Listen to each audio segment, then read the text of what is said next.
पुण्यात्माओं, आप सृष्टि रचना के बारे में सुन रहे हो। जब तक आप जी सृष्टि रचना के विषय में नहीं जानोगे तब तक आप इस आध्यात्मिक ज्ञान को, तत्व ज्ञान को नहीं समझ सकते और न ही किसी सद्ग्रंथ को समझ सकते। ये जो सृष्टि रचना है ये समझो कि ये मास्टर की है। सभी सद्ग्रंथों को समझने की, उनके खजाने को देखने की ये मास्टर की है, यानी मुख्य चाबी है। इसलिए आप जी को बार बार सृष्टि रचना का ज्ञान अत्यधिक कराया जाता है।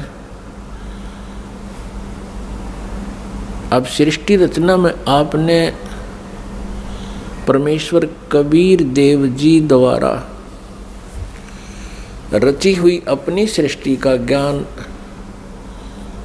उन्हीं के द्वारा बताया हुआ इस दास के मुखारविंद से सुना। वो अभी तक आप जी को वर्बली सुनाया है, मौखिक सुनाया है। अब उस सृष्टि रचना के विषय में हमारे सद्ग्रंथ क्या बताते हैं। पुण्यात्माओं, जिस प्रकार विद्यार्थी विद्यालय में जाते हैं, उनका एक सिलेबस पाठ्यक्रम उनका निहित होता है। सिलेबस एक विशेष होता है और जो टीचर सिलेबस के आधार से बच्चों को शिक्षा देते हैं, पढ़ाते हैं, वो टीचर सही हैं। और जो टीचर सिलेबस से बाहर का ज्ञान कराते हैं वो टीचर ठीक नहीं। वो अध्यापक बच्चों के हितैषी नहीं है, उनके जीवन के नाशक हैं। तो पुण्यात्माओं, जो सद्ग्रंथों के विपरीत ज्ञान, शास्त्र विरुद्ध ज्ञान जो संत बता रहे हैं और शास्त्र विधि त्याग कर मनमाना आचरण कर और करवा रहे हैं, शास्त्र विधि त्याग कर मनमानी पूजाएं कर रहे हैं, वो न तो स्वयं कोई लाभ प्राप्त कर रहे हैं मनुष्य जीवन का और न ही उनके अनुयायी। इसके लिए श्रीमद् भगवत गीता अध्याय 16 श्लोक 23 में और 24 में कहा है। 23 में कहा कि शास्त्र विधि को त्याग कर जो मनमाना आचरण करते हैं उनको न तो कोई सुख होता है और न ही उनकी कोई गति होती है और न ही सिद्धि को प्राप्त होती है, अर्थात व्यर्थ। श्लोक 24 में कहा कि इससे तेरे लिए अर्जुन कर्तव्य और अकर्तव्य की व्यवस्था में शास्त्र ही प्रमाण है। कर्तव्य माने जो शास्त्र अनुकूल साधनाएं हैं, जो साधनाएं आपने करनी चाहिए, और अकर्तव्य जो ना करने योग्य हैं वो सद्ग्रंथों से ही जाना जाता है। कोई अपनी लोकवेद दंत कथा सुनाता है, उसको हमने स्वीकार नहीं करना चाहिए। तो अभी तक जो ब्रह्मा जी, विष्णु जी, शिव जी को ये कहते आए हैं, ये पवित्र हिंदू धर्म के ये शास्त्र विरुद्ध ज्ञान देने वाले आचार्य, गुरु, ऋषि, महर्षि ये कहते आए हैं कि ब्रह्मा जी, विष्णु जी, शिव जी ये अजर अमर हैं, इनके कोई माता पिता नहीं है और ये सभी ब्रह्मांडों के रचनहार यही है। तो वो टीचर ठीक नहीं, वो शास्त्र विधि त्याग के लोकवेद सुना रहे हैं। लोकवेद क्या होता है? सुना सुनाया ज्ञान जो कहीं प्रमाणित ना हो। अभी आपको दिखाते हैं श्रीमद् देवी भागवत। वो श्री ब्रह्मा, श्री विष्णु, श्री शिव जी के विषय में क्या जानकारी देते हैं। आप जी ने ये देखिएगा, श्रीमद् देवी भागवत सचित्र मोटा टाइप, केवल हिंदी, गीता प्रेस गोरखपुर से प्रकाशित है। इसके कौन हैं संपादक? हनुमान प्रसाद पोदार, चिमनलाल गोस्वामी। प्रकाशक एवं मुद्रक हैं गीता प्रेस गोरखपुर, गोविंद भवन कार्यालय, कोलकाता का संस्थान। तीसरे स्कंद में 123 पृष्ठ पे है, तीसरा स्कंद। भगवान विष्णु जी अपनी माता दुर्गा की स्तुति कर रहे हैं। क्या कह रहे हैं? तुम शुद्ध स्वरूपा हो, यह सारा संसार तुम ही से उद्भासित हो रहा है। मैं, ब्रह्मा और शंकर, विष्णु जी करें, हम सभी तुम्हारी कृपा से विद्यमान हैं। हमारा आविर्भाव माने जन्म, तिरोभाव माने मृत्यु, हमारा आविर्भाव और तिरोभाव हुआ करता है। केवल तुम ही नित्य हो, जगत जननी हो, प्रकृति और सनातनी देवी हो। ये प्रकृति शब्द याद रखना। दुर्गा को प्रकृति भी कहते हैं। आपके गीता जी में काम आओगा 14वें अध्याय के 3, 4, 5 श्लोकों में, क्योंकि ये कोड वर्ड है गीता जी। प्रकृति दुर्गा जी को कहते हैं। इससे स्पष्ट हो गया कि ब्रह्मा विष्णु महेश का जन्म और मृत्यु होता है। भगवान शंकर बोले, देवी यदि महाभाग विष्णु तुम ही से प्रकट हुए हैं तो उनके बाद उत्पन्न होने वाले ब्रह्मा भी तुम्हारे बालक हुए। फिर मैं तमोगुणी लीला करने वाला शंकर क्या तुम्हारी संतान नहीं हुआ? अर्थात मुझे भी उत्पन्न करने वाली तुम ही हो। शिवे, संपूर्ण संसार की सृष्टि करने में तुम बड़ी चतुर हो। इस संसार की सृष्टि, स्थिति और संहार में तुम्हारे गुण सदा समर्थ हैं। उन्हीं तीनों गुणों से उत्पन्न हम, रजगुण ब्रह्मा जी, सतगुण विष्णु, तमगुण शंकर, उन्हीं तीनों गुणों से उत्पन्न हम ब्रह्मा, विष्णु एवं शंकर नियमानुसार कार्य में तत्पर रहते हैं। पुण्यात्मा, इस पवित्र देवी पुराण ने इन चंद पंक्तियों में स्पष्ट कर दिया कि श्री ब्रह्मा विष्णु महेश ये नासवान है, इनकी जन्म और मृत्यु होती है। दुर्गा इनकी माता है और रजगुण ब्रह्मा जी, सतगुण विष्णु, तमगुण शिव जी है। और चौथा ये कंसेप्ट क्लियर हो गया कि ये केवल नियमित कार्य ही कर सकते हैं। जिसका जैसा नियमित है, जिसका किस्मत में जो कुछ भी लिखा है उसमें ये परिवर्तन नहीं कर सकते, उनको जैसा ही दे सकते हैं। जैसा कर्म है वैसा ही उनको फल देते हैं, ऐसा इनका नियम है। और ये हमारे सदग्रंथों में लिखा हुआ है। अब आप जी को डिटेल से दिखाते हैं। इसी श्रीमद् देवी भागवत को ही पुनः दिखाते हैं पूरी डिटेल से। ये देखिएगा,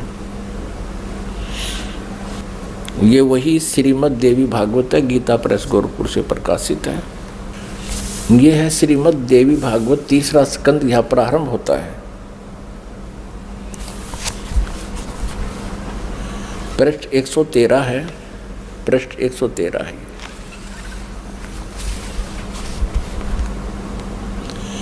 जन्मे जय ने पूछा, भगवान आपने अम्बा यज्ञ अर्थात परम पवित्र नवरात्र व्रत के करके उसके द्वारा देवी के आराधन करने की आज्ञा दी है। अतः वे कौन देवी हैं, कैसे और कब प्रकट हुई, उनके पधारने का क्या उद्देश्य था है, तथा वे किन गुणों से विभूषित हैं। अम्बा यज्ञ किस प्रकार होता है? आगे ब्रह्मन साथ ही विस्तार पूर्वक ब्रह्मांड की उत्पत्ति भी कही है, क्योंकि भूदेव ब्रह्मांड के विषय में जो कुछ कहा गया है तथा वह जैसा जो है, ये सभी बातें आप जानते हैं। व्यास जी से पूछ रहे हैं जन्मेजय, मैंने सुना है कि ब्रह्मा, विष्णु और रुद्र ये 3 सगुण देवता हैं। कर्मशः सृष्टि, पालन और संहार के कार्य का उत्तरदायित्व इन पर रहता है। पाराशर नंदन व्यास जी, अब मैं इनके संबंध में विस्तार पूर्वक सुनना चाहता हूँ, आप बतलाने की कृपा करें। व्यास जी कहते हैं, राजन तुम्हारी बुद्धि बड़ी विशाल है। अभी तुमने जो पूछा कि ब्रह्मादि की उत्पत्ति, यानी ब्रह्मा विष्णु महेश, ब्रह्मादि माने ब्रह्मा विष्णु महेश की उत्पत्ति कैसे हुई, सो वह महान कठिन विषय है। उसमें अनेक प्रश्न उठ जाते हैं। यही प्रश्न पूर्व समय में मैंने नारद जी से किया था। व्यास जी कह रहे हैं कि मैंने नारद से पूछा था यही ज्ञान। मैंने कहा, मुने आप बुद्धिमान हैं, मुझे यह बताने की कृपा कीजिए कि इस विस्तृत ब्रह्मांड के प्रधान कर्ता कौन है। मुनिवर, यह ब्रह्मांड कहाँ से उत्पन्न हो गया। दिविजवर, साथ ही यह भी बताइए कि यह ब्रह्मांड विनाशशील है अथवा सदा रहने वाला है। इसकी रचना ये 114 पृष्ठ पे, 3रा स्कंध। करने वाला कोई एक है अथवा बहुत से इसके रचयिता है। कर्ता के अभाव में कार्य का होना असंभव है। यह प्रश्न मेरे मन में उठा करता है। कुछ लोग भगवान शंकर को परम कारण मानकर जगत का रचयिता बतलाते हैं। वे कहते हैं कि देवादिदेव भगवान शंकर अविनाशी पुरुष हैं, उनका कभी जन्म और मरण नहीं होता, वे आत्मा मर्मण करने वाले हैं, देवताओं पर भी उनका शासन बना रहता है। दूसरे कई लोग भगवान विष्णु की प्रशंसा किया करते हैं। वे शक्तिशाली पुरुष, अव्यक्त, अखिल ऐश्वर्य के संपन्न परब्रह्म परमात्मा है। कुछ दूसरे लोग ब्रह्मा जी को सृष्टि का प्रधान कारण बताते हैं। कितने ही आचार्य भवानी को संपूर्ण मनोरथ पूर्ण करने वाली बतलाते हैं। वे आदिमाया महाशक्ति एवं परम पुरुष के साथ रहकर कार्य संपादन करने वाली प्रकृति है। ब्रह्म के साथ उनका अभेद संबंध है। ब्रह्म ये काल है, क्षर पुरुष, और अभेद संबंध यानी पति पत्नी का संबंध है। वे सृष्टि, सतिथि और संहार कार्य में संलग्न रहती हैं। संपूर्ण प्राणियों एवं देवताओं की भी वे जननी हैं। उनका कभी जन्म मरण नहीं होता। वैष्णवी, सांभवी, ब्राह्मी, वासवी, वारुणी, वाराही, नारसिंही और तथा अद्भुत महालक्ष्मी नाम से विख्यात है। 115 पृष्ठ पे। कितने श्रेष्ठ मुनि कहते हैं कि जो निरंजन, निराकार, निर्लेप, निर्गुण, अरूप एवं व्यापक ब्रह्म है, उन्हीं से जगत की सृष्टि हुई है। कहीं कहीं वेद और उपनिषद में भी वे ही ब्रह्म तेजो में बतलाए गए हैं और प्रधान पुरुष हैं। हजारों मस्तकों, आँखों, कानों, हाथों, मुखों, चरणों से वे संपन्न आकाश भी ये आदि आगे देखो। अब व्यास जी पूछ रहे थे नारद जी तक, मैंने ऐसा सुना है कोई कुछ बता रहा है, कोई कुछ बता रहा है, कोई शंकर को रचयिता, कोई विष्णु जी को रचयिता बताते। अब नारद जी कहते हैं, व्यास जी प्राचीन समय की बात है, यही संदेह मेरे हृदय में भी उत्पन्न हो गया था। तब मैं अपने पिता अमित तेजस्वी ब्रह्मा जी के स्थान पर गया और उनसे इस समय जिस विषय में तुम पूछ रहे हो उसी विषय में मैंने पूछा। मैंने कहा, पिताजी यह संपूर्ण ब्रह्मांड कहाँ से उत्पन्न हुआ। विभो, आपने सम्यक प्रकार से इसकी रचना की है अथवा विष्णु इस विश्व के रचयिता हैं या शंकर ने इसकी सृष्टि की है। पर जगत प्रभु, आप विश्व के आत्मा हैं और सच्ची बात बताने की कृपा करें। किन देवताओं की पूजा करनी चाहिए तथा कौन देवता सबसे बड़े एवं समर्थ हैं। निष्पाप ब्रह्मा जी, इन सभी प्रश्नों का समाधान करके मेरे हृदय के संदेह को दूर करने की कृपा कीजिए। सत्यवती नंदन व्यास जी, इस प्रकार मेरे प्रश्न करने पर लोक पितामह ब्रह्मा जी मुझसे कहने लगे, ब्रह्मा जी ने कहा, बेटा मैं इस प्रश्न का क्या उत्तर दूं? यह प्रश्न बड़ा ही जटिल है। महाभाग, तुम भगवान विष्णु से इसका समुचित समाधान पा सकते हो। ये तीनों देवता, इनको ज्ञान तो है नहीं, इसलिए ये अपने से दूसरे की तरफ धका दिया करें। चलो वहाँ उससे पूछ लो। फिर भी विष्णु जी की तरफ संकेत करते हैं, फिर भी अपना ज्ञान वो बता रहे हैं। ब्रह्मा जी कह रहे हैं, महामते, इस संसार में कोई भी रागी पुरुष ऐसा नहीं है जिसे यह रहस्य विदित हो। जो त्यागी, अहंकार रहित एवं ईर्षा शून्य है, वही इसके रहस्य को जान सकता है। पूर्व काल में, अब सृष्टि की रचना बता रहे हैं ब्रह्मा जी। पूर्व काल में सर्वत्र जल ही जल था। स्थावर जंगम जितने प्राणी हैं उनमें कोई भी नहीं थे। तब कमल से मेरी उत्पत्ति हुई। उस समय मुझे सूर्य, चंद्र, वृक्ष तथा पर्वत कोई भी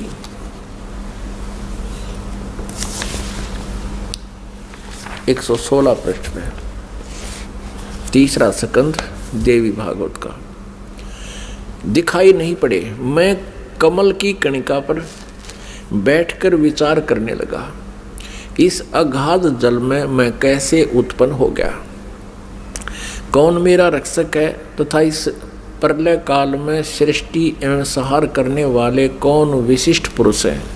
कहीं भी स्पष्ट रूप से भूमि भी नहीं दिखती जिस पर यह जल टिका हुआ है। यह कमल कैसे उत्पन्न हुआ, यों विचार करके मैं जल में उतरा। ब्रह्मा जी कह रहे हैं, 1000 वर्ष तक पृथ्वी का अन्वेषण करता रहा, यानी खोज करता रहा। इस पर भी मुझे उस जल का कहीं और छोर नहीं मिला। इतने में आकाशवाणी हुई, तप करो तप करो। तब मैंने तपस्या आरंभ कर दी। कमल पर बैठे ही 1000 वर्ष तक मैं तप करता रहा। फिर उसी समय सृष्टि करो, ऐसी आकाशवाणी सुनाई पड़ी। उसे सुनकर मैं बड़े आश्चर्य में पड़ गया। सोचा कि किसकी सृष्टि करूं अथवा मेरा क्या कर्तव्य है। उसी समय मधु और कैटब नाम के 2 भयंकर दानव राक्षस सामने आ गए। वे उस महावर्ण में मुझसे युद्ध करने की इच्छा प्रकट करने लगे। मैं उनसे भयभीत हो उठा। तब कमल का डंठल पकड़कर जल में उतरा। वहाँ मुझे एक परम अद्भुत पुरुष के दर्शन मिले। उनका श्री विग्रह माने शरीर मेघ के समान श्याम था, बादलों की तरह, काले बादलों की तरह। वे पीतांबर पहने थे, 4 भुजाएं थी, शेष नाग की सैया पर सोए थे। उन जगत प्रभु के गले को वनमाला सुशोभित कर रही थी। शंख, चक्र, गदा और पद्म, इन 4 आयुधों से अनुपम शोभा पा रहे थे। ऐसे शेष शाही भगवान विष्णु का मुझे दर्शन हुआ। वे योग निंद्रा के वशीभूत होकर गाढ़ी नींद में सोए हुए थे। उनकी सारी चेष्टाएं शांत थी। नारद जी शेष नाग की सैया पर सोए हुए उन प्रभु को देखकर मेरा मन चिंतित हो उठा। इतने में भगवती योग निंद्रा याद आ गई। मैंने उनका स्तवन किया।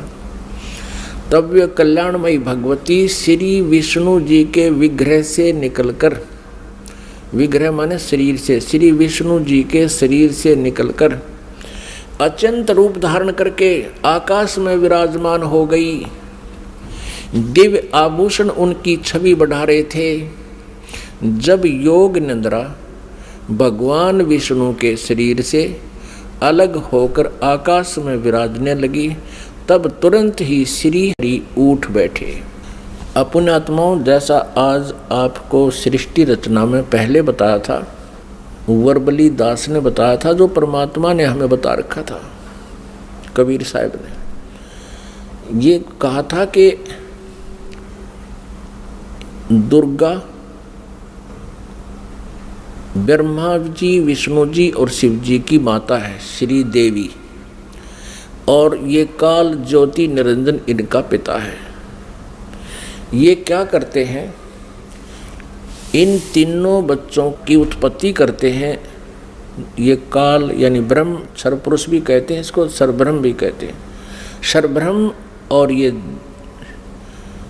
दुर्गा जी, इन दोनों के पति पत्नी व्यवहार से श्री ब्रह्मा जी, श्री विष्णु जी, श्री शिव जी की उत्पत्ति होती है, जन्म होता है। और ये क्या करते हैं, इनको बाल्यावस्था से ही कोमा में कर देते हैं, अचेत कर देते हैं और उनकी परवरिश जारी करते हैं। जब ये युवा होते हैं तो इनको सचेत कर देते हैं।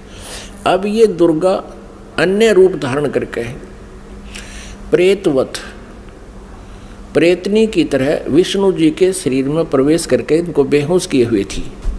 ऐसे ही ब्रह्मा जी को ये कमल के फूल पर रख दिया और तब तक ये अचेत था, कोमा में डाल रखा था। ये खुद कहता मुझे पता नहीं मैं कमल के फूल पर कहाँ से उत्पन्न हो गया, मेरा कौन जनक है। अब नीचे उतरा तो देखा विष्णु जी बेहोश पड़े थे वो, और उसमें से जब वो दुर्गा निकल गई, बाहर आई, तो वो सचेत हो गए।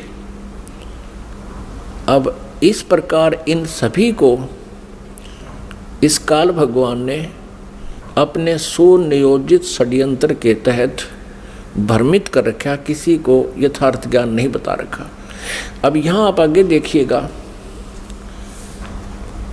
अब क्या होता है कि तीसरे स्थान पर भगवान शंकर को भी बेहोश कर रखा था, फिर उसको सचेत कर दिया, फिर तीनों को इकट्ठा कर दिया प्रेरणा करके, तीनों इकट्ठे हो गए। अब देखना श्रीमद् संक्षिप्त देवी भागवत और तीसरा स्कंद, और हम यहाँ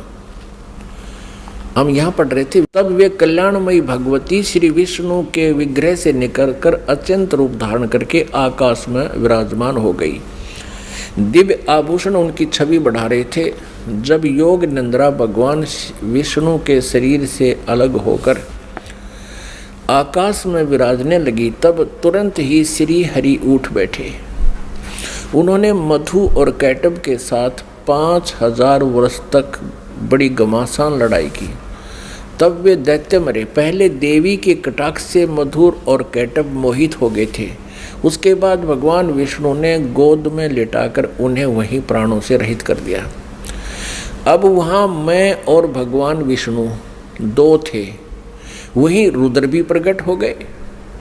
हम तीनों को भगवती आद्याशक्ति के दर्शन हुए, दुर्गा के। उन्हें देखकर मनमुग्ध हो गया। हमने उनकी उत्तम स्तुति की। तब वे आदि शक्ति हम लोगों से कहने लगी। देवी ने कहा, ब्रह्मा, विष्णु और महेश्वर, तुम भली भांति सावधान होकर अपने अपने कार्य में संलग्न हो जाओ। सृष्टि, स्थिति और संहार ये तुम्हारे कार्य हैं। ब्रह्मा जी कहते हैं भगवती आद्याशक्ति की, हम 117 पृष्ठ पर पढ़ रहे हैं, तीसरा स्कंद। वह वाणी बड़ी मधुर थी, सुंदर एवं सुखप्रद थी। हमने वह स्पष्ट सुनी। हम लोगों ने उनसे कहा, माता, हम किस प्रकार इन प्रजाओं के सर्जन आदि कार्य करने में सफल हों? विस्तृत भूमि का अभाव है, सभी स्थान जलमग्न है। हमारी बात सुनकर उन कल्याण स्वरूपिणी भगवती का मुखमंडल मुस्कान से भर गया। इतने में एक सुंदर विमान आकाश से उतरा। तब उन देवी ने हमें आज्ञा दी, देवताओं, निर्भीक होकर इच्छापूर्वक इस विमान में प्रवेश कर जाओ। ब्रह्मा, विष्णु और रुद्र, आज मैं तुम्हें एक अद्भुत दृश्य दिखलाती हूँ। हमने भगवती की बात सुनकर उसे शिरोधार्य कर लिया। उस रत्न जटित विमान पर चढ़कर हम लोग आराम से बैठ गए। हम तीनों देवताओं को उस पर बैठे देखकर देवी ने अपने सामर्थ्य से विमान को आकाश में उड़ा दिया। ब्रह्मा जी कहते हैं, मन के समान तीव्र गति से चलने वाला वह विमान जिस अपरिचित स्थान पर गया, वहाँ संपूर्ण फलों से लदे हुए अनेक सुंदर वृक्ष थे। आगे एक अत्यंत सुंदर नगर दिखाई पड़ा। अद्भुत चार दीवारी उस नगर की छवि बढ़ा रही थी। उसमें बहुत से ऊंचे ऊंचे महल थे। उचित स्थान पर यज्ञशालाएं बनी थी। क्षण भर के बाद वह एक दूसरे सुंदर प्रदेश में जा पहुंचा। वहां हमने देखा अनुपम नंदन वन था।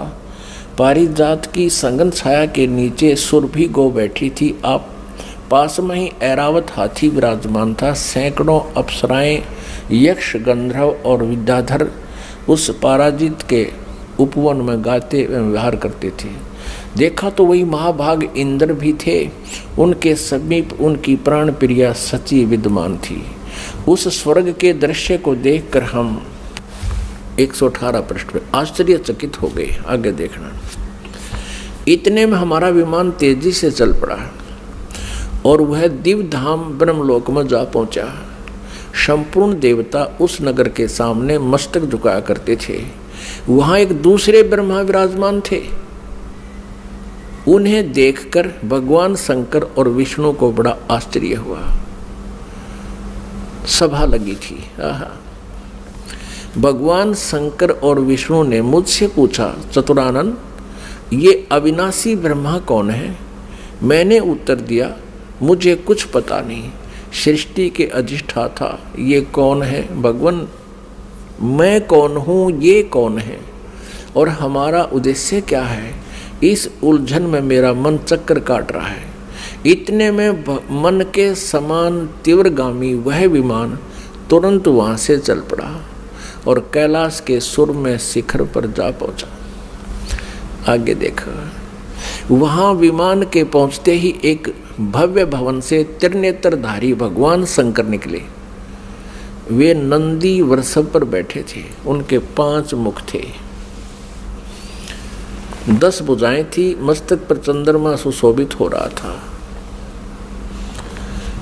क्षण भर के बाद वह विमान उस शिखर से भी पवन के समान तेज चाल से उड़ा और बैकुंठ लोक में पहुंच गया। वह भगवती लक्ष्मी का विलास भवन था। बेटा नारद, वहाँ मैंने जो संपत्ति देखी उसका वर्णन करना मेरे लिए असंभव है। उस उत्तमपुरी को देखकर विष्णु का मन आश्चर्य के समुद्र में गोता खाने लगा। एक विष्णु तो विमान में बैठा है, एक ब्रह्मा बैठा है, एक शंकर बैठा है, और एक एक ओर देखे तो वहाँ कमल लोचन श्री हरि विराजमान थे। अलसी के फूल के समान उनके श्री विग्रह की कांति थी। पीतांबर पहने थे, 4 भुजाएं थी। वे पक्षी राज गरुड़ पर विराजमान थे। दिव्य आभूषणों से उनकी अनुपम शोभा हो रही थी। प्राण प्रिया लक्ष्मी जी चंवर डुला रही थी। उन सनातन श्री हरि की झांकी पाकर हम सभी भौचक्के से रह गए। एक दूसरे को देखते हुए हम विमान में एक उत्तम आसन पर बैठे रहे। इतने में ही पवन से बातें करता हुआ वह विमान तुरंत उड़ गया। आगे अमृत के समान मीठे जल वाला समुद्र था। उसका जल बड़ा ही मधुर था। पुण्यात्माओं, परमेश्वर कबीर देव जी ने अपने द्वारा रची हुई सृष्टि की रचना का जो ज्ञान दिया है उसमें बहुत ही विस्तार से बताया है। अब ये श्री ब्रह्मा जी, विष्णु जी, शिव जी विमान में बैठे हैं। दुर्गा ने इनको आकाश में उड़ा दिया विमान को। ये जहाँ पहुँचे वहाँ ब्रह्मा जी विराजमान थे और एक ब्रह्मा जी बैठा विमान में और एक सामने बैठा वहाँ उस ब्रह्मा के लोक में। और फिर वहाँ देखा तो ब्रह्मा जी के विष्णु और शिव जी पूछते हैं कि ये दूसरा ब्रह्मा कौन है। ब्रह्मा जी, विमान वाले ब्रह्मा जी कहते मुझे नहीं मालूम ये कौन है, हम कौन है, कहाँ से उत्पन्न हो गए, हमारा क्या उद्देश्य। तो ये कौन था? इस काल ने, जैसे आपको सृष्टि रचना के प्रारंभ में बताया था,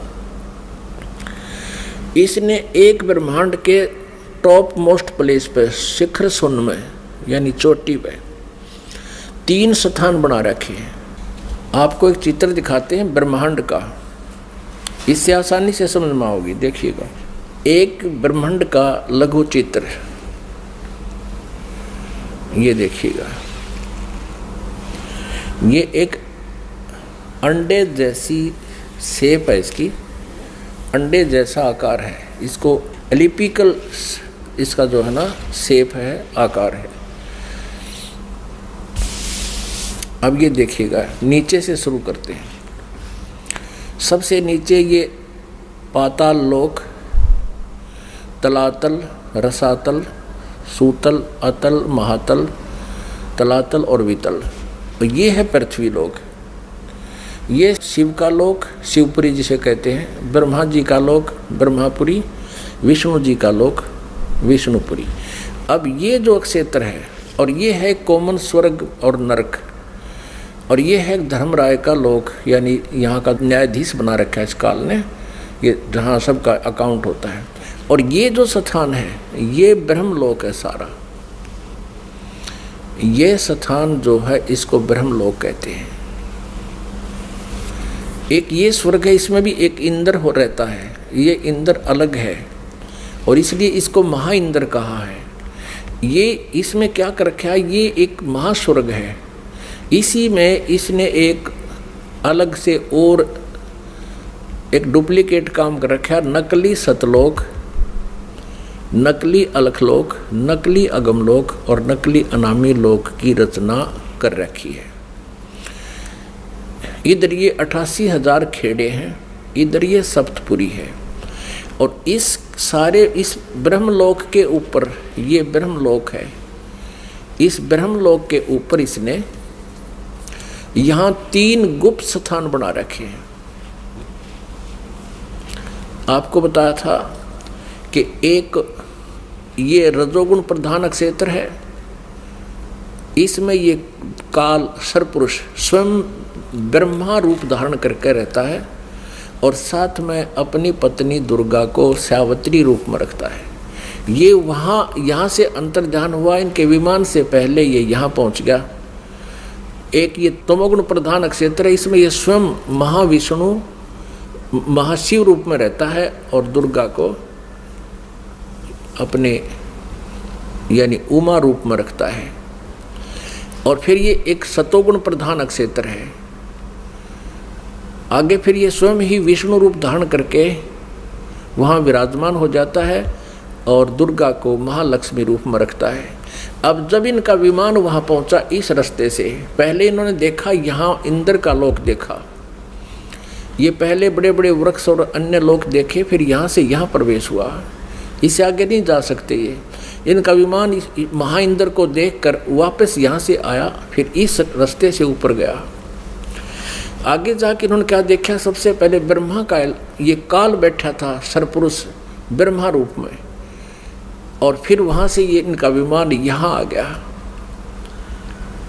इस वहाँ इन्होंने एक शंकर जी और देखा, ये काल था स्वयं सरपुरुष ने अपना अलग से वहाँ 3 रूप धारण किए। और फिर ये विष्णु लोक में आ गए, वहाँ एक विष्णु और था और लक्ष्मी जी बैठी थी। यह दुर्गा इस विष्णु रूपी काल के ऊपर सरपुरुष के ऊपर चमक कर रही थी। यहाँ से फिर इनका विमान यहाँ आया इस मीठे जल के समुद्र में। यहाँ दुर्गा का एक लोक अलग से है। अब आगे पढ़ते, यहाँ तक हम पढ़ते हुए आ चुके हैं श्री देवी पुराण को।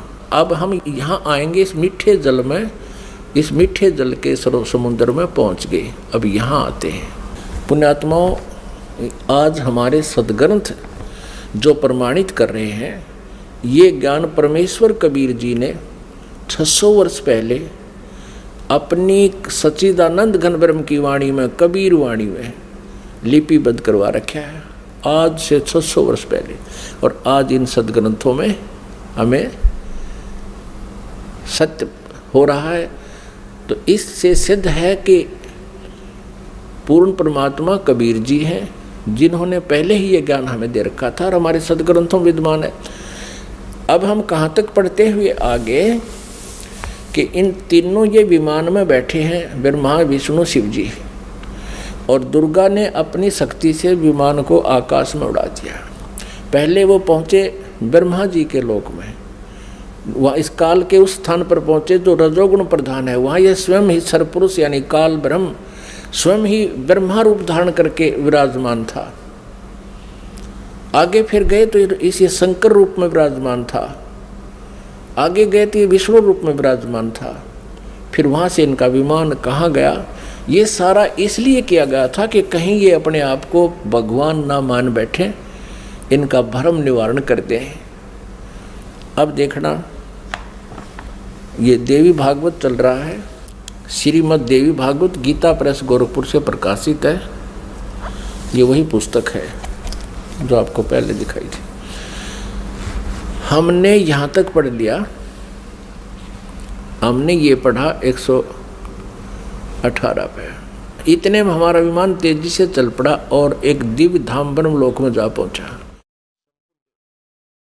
वहां पर एक दूसरे ब्रह्मा विराजमान थे। एक तो विमान में बैठा है, एक वहां विराजमान था दूसरा। वो ब्रह्म था, क्षर पुरुष था, वो धोखा देता है इनको। वो स्वयं ब्रह्मा रूप में वहां विराजमान था। उन्हें देखकर भगवान शंकर और विष्णु को बड़ा आश्चर्य हुआ। सभा लगी थी। भगवान शंकर और विष्णु ने मुझसे पूछा, चतुरानन, ये अविनाशी ब्रह्मा कौन है? मैंने उत्तर दिया, मुझे कुछ पता नहीं। सृष्टि के अधिष्ठाता ये कौन है? भगवान मैं कौन हूँ? ये कौन है? और हमारा क्या उद्देश्य है? इस उलझन में मेरा मन चक्कर काट रहा है। इतने में मन के समान तीव्रगामी वह विमान तुरंत वहाँ से चल पड़ा और कैलाश के सुर में शिखर पर जा पहुँचा। वहाँ विमान के पहुँचते ही एक भव भवन से त्रिनेत्रधारी भगवान शंकर निकले। वे नंदी वृषभ पर बैठे थे। ये काल निकला वहाँ से, सरपुरुष। और फिर वहाँ से क्षण भर के बाद वह विमान उस शिखर से भी पवन के समान तेज चाल से उड़ा और बैकुंठ लोक में पहुँच गया। वहाँ पर कौन थे? वहाँ कमल लोचन श्री हरि विराजमान थे। विष्णु जी एक और युकाल बैठा था, सरब्रह्म सरपुरुष, और उसकी 4 भुजाएं थी। पक्षीराज गरुड़ पर विराजमान थे और प्राण प्रिय लक्ष्मी जी चौंध बुला रही थी। अब हम यहाँ आते हैं, नीचे देखते हैं। इतने में पवन से बातें करता हुआ वह विमान तुरंत उड़ गया। आगे अमृत के समान मीठे जल वाला समुद्र था, जिसका जल बड़ा ही मधुर था। हम 119 पृष्ठ पर पढ़ेंगे। अब 118 हमने पढ़ लिया। उस समुद्र में वहाँ एक मनोहर द्वीप था। उस द्वीप में एक मंगल में मनोहर पलंग बिछा था। उस पलंग में सुंदर रत्न जड़े थे। उस उत्तम पलंग पर एक दिव्य रमणी बैठी थी, या दुर्गा जाकर वहाँ विराजमान होगी आगे। वे ऐसी प्रभापूर्ण देवी थी मानो करोड़ों बिजलियाँ एक साथ चमक रही हों। अत्यंत सुंदर मुख था, लाल लाल दांत थे, करोड़ों लक्ष्मियों से भी अधिक वह सुंदर थी। वे ऐसी प्रभापूर्ण देवी थी मानो करोड़ों बिजलियां एक साथ चमक रही हो। अत्यंत सुंदर मुख था, लाल लाल दांत थे। ये पढ़ लिया। अब यहाँ है, उन्हें देखकर हम सभी महान आश्चर्य में पड़ गए। कुछ समय तक हम वहीं ठहरे रहे। आपस में कहने लगे, ये सुंदरी कौन है और इसका क्या नाम है? हम इसके विषय में बिल्कुल अनभिज्ञ हैं। इसके हजारों नेत्र, हजारों हाथ, हजारों मुख हैं। दूर से देखने पर ही वे कितनी सुंदर प्रतीत हो रही हैं। ये न कोई अप्सरा है, न कोई गंधर्व कन्या और न देव कन्या। नारद, यों संदेहग्रस्त होकर हम लोग वहाँ रुके रहे। तब भगवान विष्णु ने उन चारों साहिनी भगवती को देखकर विवेक पूर्वक निश्चय कर लिया कि ये भगवती जगदम्बिका हैं। तब उन्होंने कहा कि ये भगवती हम सब की आदि कारण है। महाविद्या और माँ माया इनके नाम हैं। ये पूर्ण प्रकृति है। अपने आत्माओं, विष्णु जी कह रहे हैं, क्योंकि विष्णु जी की बुद्धि खोल दी काल ने। अब हम 120 पृष्ठ पर पढ़ेंगे। संक्षिप्त देवी भागवत गीता प्रेस गोरखपुर से प्रकाशित है। ये वे ही दिवांगना है। विष्णु जी बता रहे हैं अपना पिछले, इसकी थोड़ी सी बैकग्राउंड दिखा दी विष्णु को, इस काल भगवान ने और दुर्गा ने। ये वे ही दिवांगना है जिनके प्रलय वर्ण में मुझे दर्शन हुए थे। उस समय मैं बालक रूप में था। मुझे पालने पर ये झुला रही थी। विष्णु जी के जन्म का प्रत्यक्ष प्रमाण। छोटा सा बालक था विष्णु जी। वट वृक्ष के पत्थर पर एक सुदृढ़ सैया बिछी थी। उस पर लेटकर मैं पैर के अंगूठे को अपने कमल जैसे मुख में लेकर चूस रहा था। कहते प्रलय वर्ण में मुझे दर्शन हुए थे इस देवी के। उस समय में बालक रूप में था, छोटा सा बच्चा था, ये मुझे झुला रही थी, मैं अंगूठे चूस रहा था पैरों के। इन्हें देखकर मुझे पहले की बात याद आ गई, ये हम सब की जननी है। अब 121 पृष्ठ पे अब विष्णु जी ही बता रहे हैं। भगवान विष्णु बोले प्रकृति देवी को नमस्कार है, भगवती विधात्री को निरंतर नमस्कार है। ये स्तुति करते हुए भगवान आ रहे हैं विष्णु जी। यहाँ देखिएगा 123 पृष्ठ पे जो प्रारंभ में पढ़ा था, अब वहीं फिर आगे हम। भगवान विष्णु स्तुति कर रहे हैं अपनी दुर्गा माता की, तुम शुद्ध स्वरूपा हो, यह सारा संसार तुम इसे उद्भासित हो रहा है। मैं ब्रह्मा और शंकर हम सभी तुम्हारी कृपा से विद्यमान हैं। हमारा आविर्भाव यानी जन्म और तिरोभाव माने मृत्यु हुआ करता है। केवल तुम ही नित्य हो, जगत जननी हो, प्रकृति और सनातनी देवी हो। भगवान शंकर बोले देवी यदि महाभाग विष्णु तुम्ही से प्रकट हुए हैं तो उनके बाद उत्पन्न होने वाले ब्रह्मा भी तुम्हारे बालक हुए हैं। ओए फिर मैं तमोगुणी लीला करने वाला शंकर क्या तुम्हारी संतान नहीं हुआ? अर्थात मुझे भी उत्पन्न करने वाली तुम ही हो शिवे। संपूर्ण संसार की सृष्टि करने में तुम बड़ी चतुर हो। इस संसार की सृष्टि स्थिति और संहार में तुम्हारे गुण सदा समर्थ हैं। उन्हीं तीनों गुणों से उत्पन्न हम ब्रह्मा विष्णु एवं शंकर नियमानुसार कार्य में तत्पर रहते हैं। अब पुण्यात्माओं, आप जी ने अपने सदग्रंथों को स्वयं पढ़ लिया और ये अभी तक पवित्र हिंदू धर्म के गुरुजन, ये आचार्य मंडलेश्वर, महामंडलेश्वर, गीता मनीषी, गीता के मर्मज ज्ञाता, वेदों के ज्ञाता, पुराणों के ज्ञाता कहलाते थे। इन्होंने कह का भी पता नहीं था। ये अज्ञानी हैं जो आज तक हमारे भगवानों यानी जिनको हम समर्थ मान रहे थे, अजरो अमर सुना करते थे, इनसे ये नहीं बता सके कि इनकी सतिथि क्या है, जबकि इनकी जीवनी बता रही है महापुरुषों की कि इनकी ये सतिथि है। अपनात्माओं, जैसा कि आपको सृष्टि रचना के प्रारंभ में जब कथा शुरू करी थी बताया था कि काल भगवान ने, इस क्षर पुरुष ने, जो ब्रह्मा विष्णु महेश के पिताजी हैं, दुर्गा जी के पति हैं, जो श्री देवी के पति हैं और ब्रह्मा विष्णु महेश के पिता हैं, इसने ये कहा था दुर्गा से कि मेरा भेद किसी को मत बताना। इसको बहुत सख्ती से कहा था। तो देवी ने उसी उद्देश्य से ब्रह्मा विष्णु महेश को इस क्षर पुरुष का ज्ञान नहीं दिया। अब दुर्गा से इसने कहा था कि मेरा भेद किसी को नहीं देना। इसी प्रकार दुर्गा ने इनको कोई उस भेद नहीं दिया ब्रह्म का, फिर भी सच्चाई छुप नहीं सकी। अब इसी में आपको प्रमाणित करते हैं देवी भागवत में, ब्रह्मा जी ने वेदों को पढ़ा, दुर्गा से पूछा कि वेदों में ये लिखा है कि केवल एक ब्रह्म जिसके बराबर दूसरा नहीं है। ब्रह्म माने परमात्मा भी होता है, वो ब्रह्म माने भगवान होता है, वो एक ही परमात्मा पूजा के योग्य है। तो वो क्या आप ही हो क्या? ब्रह्मा ने पूछा क्या वो आप ही हो? दुर्गा से कहती। अब दुर्गा क्या उत्तर देती है देखिएगा। हम श्रीमद् देवी भागवत यानी दुर्गा पुराण, देवी पुराण को पढ़ रहे हैं, जो गीता प्रेस गोरखपुर से प्रकाशित है। इसके तीसरे स्कंद में पृष्ठ नंबर 125 पर हम पढ़ रहे हैं। 123 तक हमने पढ़ लिया।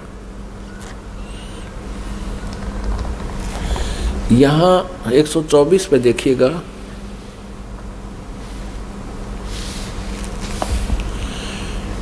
ब्रह्मा जी कहते हैं अद्भुत तेजस्वी भगवान शंकर के यों स्तुति करने पर भगवती जगदम्बिका ने अपने बात बताई।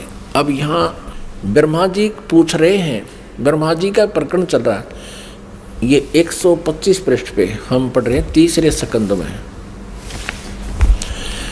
इस मूर्त और अमूर्त जगत का आधार तुमसे पूर्व कोई भी दूसरा पुरुष नहीं था, कोई तीसरा भी नहीं है।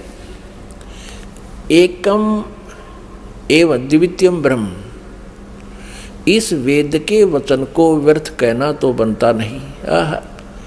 अब दुर्गा इनको कहा करती मैं ही सब कुछ हूँ, मैं ही तुम्हारा पिता हूँ, मैं तुम्हारी माता हूँ। तो अब ब्रह्मा जी ने वेदों को पढ़ा तो इसने कहा कि वेद के वचन को हम झूठा भी नहीं कह सकते, और इधर अनुभव दूसरी बात कहता है। इस प्रकार वेद वाक्यों और अनुभव में अत्यंत विरोध उत्पन्न हो रहा है। वेद कहते हैं एकम एव अद्वितीयम ब्रह्म है, तो क्या वह आत्म स्वरूपा तुम ही हो अथवा वह कोई और पुरुष है? मेरे इस संदेह को दूर करने की कृपा करो। किसी महान पुण्य के प्रभाव से ही मुझे तुम्हारे चरणों की सेवा सुलभ हुई है। तुम स्त्री हो अथवा पुरुष, यह रहस्य भी मुझे विषाद रूप से कृपा करके बतलाओ।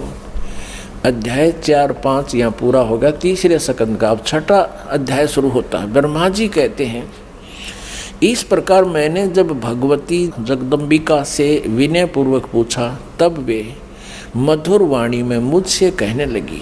देवी ने कहा मैं और ब्रह्म एक ही हैं। अब हो गए ना दो, सच्चाई छुप नहीं सकती,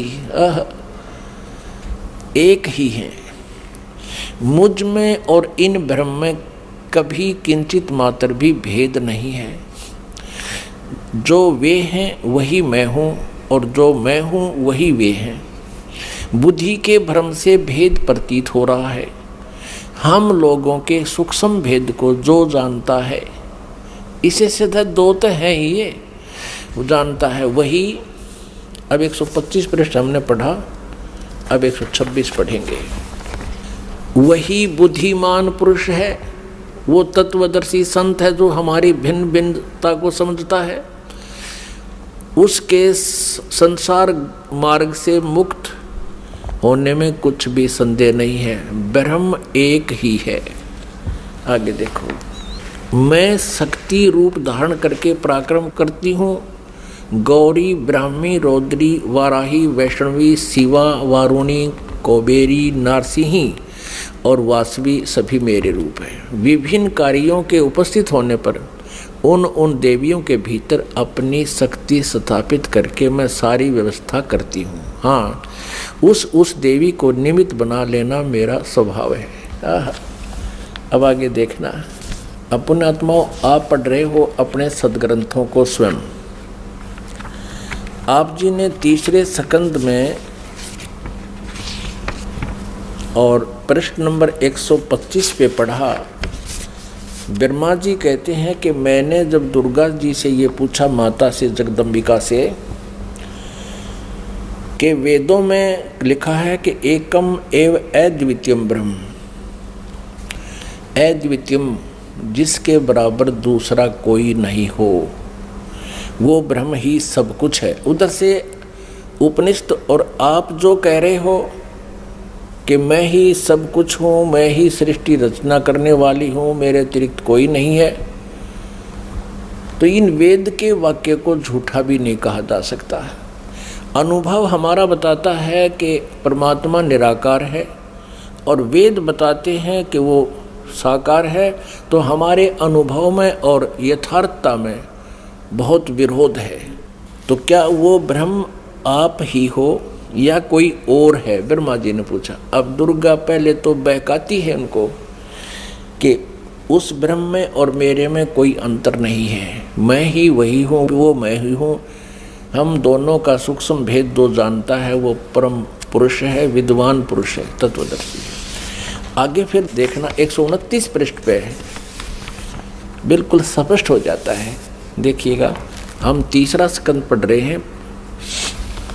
संक्षिप्त देवी भागवत का पृष्ठ नंबर 129 पर है, यहाँ देखिएगा। यों सृष्टि कर्म मैंने संक्षेप में तुम्हें बतला दिया। यह देवी कह रही है, दुर्गा बता रही है। यहाँ देवी का प्रवचन चल रहा है, देवी ने कहा, ये देवी बता रही है।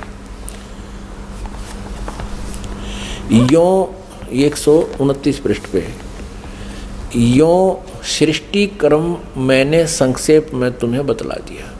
महानुभाव देवताओं ब्रह्मा विष्णु और शिव को दुर्गा कह रही है, अब मेरा कार्य सिद्ध करने के लिए विमान पर बैठकर तुम लोग शीघ्र पधारो जाओ। कोई कठिन कार्य उपस्थित होने पर जब तुम मुझे स्मरण करोगे तब मैं सामने आ जाऊंगी। देवताओं, मेरा और सनातन परमात्मा का ध्यान तुम्हें सदा करते रहना चाहिए। अब यहाँ ये दो हो गए, तब तो कह रही थी मैं ही सब कुछ हूँ, और अब ये कह रही है दो, मेरा और ये दुर्गा ब्रह्म को ही सनातन परमात्मा बता रही है। हम दोनों का आगे दो, हम दोनों का स्मरण करते रहोगे तो तुम्हारे कार्य सिद्ध होने में किंचित मात्र भी संदेह नहीं रहेगा। ब्रह्मा जी कहते हैं, इस प्रकार कहकर भगवती जगदम्बिका ने हमें विदा कर दिया। उन्होंने शुद्ध चरित्र वाली शक्तियों में से भगवान विष्णु के लिए लक्ष्मी को, शंकर के लिए महाकाली को और मेरे लिए माँ सरस्वती को पत्नी बनने की आज्ञा दे दी। अब उस स्थान से हम चल पड़े और दूसरे स्थानों पर हम तीनों की पुरुष रूप से प्रतिष्ठा हुई। आप जी को इस दास ने परमेश्वर कबीर जी द्वारा रची हुई सृष्टि और ये सारे ब्रह्मांडों की रचना कब कब कैसे हुई वो सारी बताई थी। इस दास ने आपको मौखिक सुनाया था, वर्बली सुनाई थी, और आज इन सदग्रंथों ने, हमारे शास्त्रों ने प्रमाणित कर दिया कि जो 600 वर्ष पहले परमेश्वर कबीर जी ने हमें ज्ञान दिया था वो आज हमारे सदग्रंथों में विद्यमान है। और ये नकली गुरु आचार्य झूठे, वेद ज्ञानहीन, शास्त्रों के ज्ञान से हीन हैं, और ये कहते हैं ब्रह्मा विष्णु महेश अजर अमर हैं, इनके कोई माता पिता नहीं, ये सर्वेश्वर हैं, महेश्वर हैं। अब ये तो कंसेप्ट क्लियर हो गया दुर्गा का कि दुर्गा इनकी माता है, फाइनल हो गया। और तीनों का विवाह कर दिया दुर्गा ने, अपने ही 3 रूप बना करके। ये खुद कहती है कि मैं एक से अनेक हो जाती है ये देवी, और 3 रूप धारण करके इसने तीनों पुत्रों का विवाह कर दिया।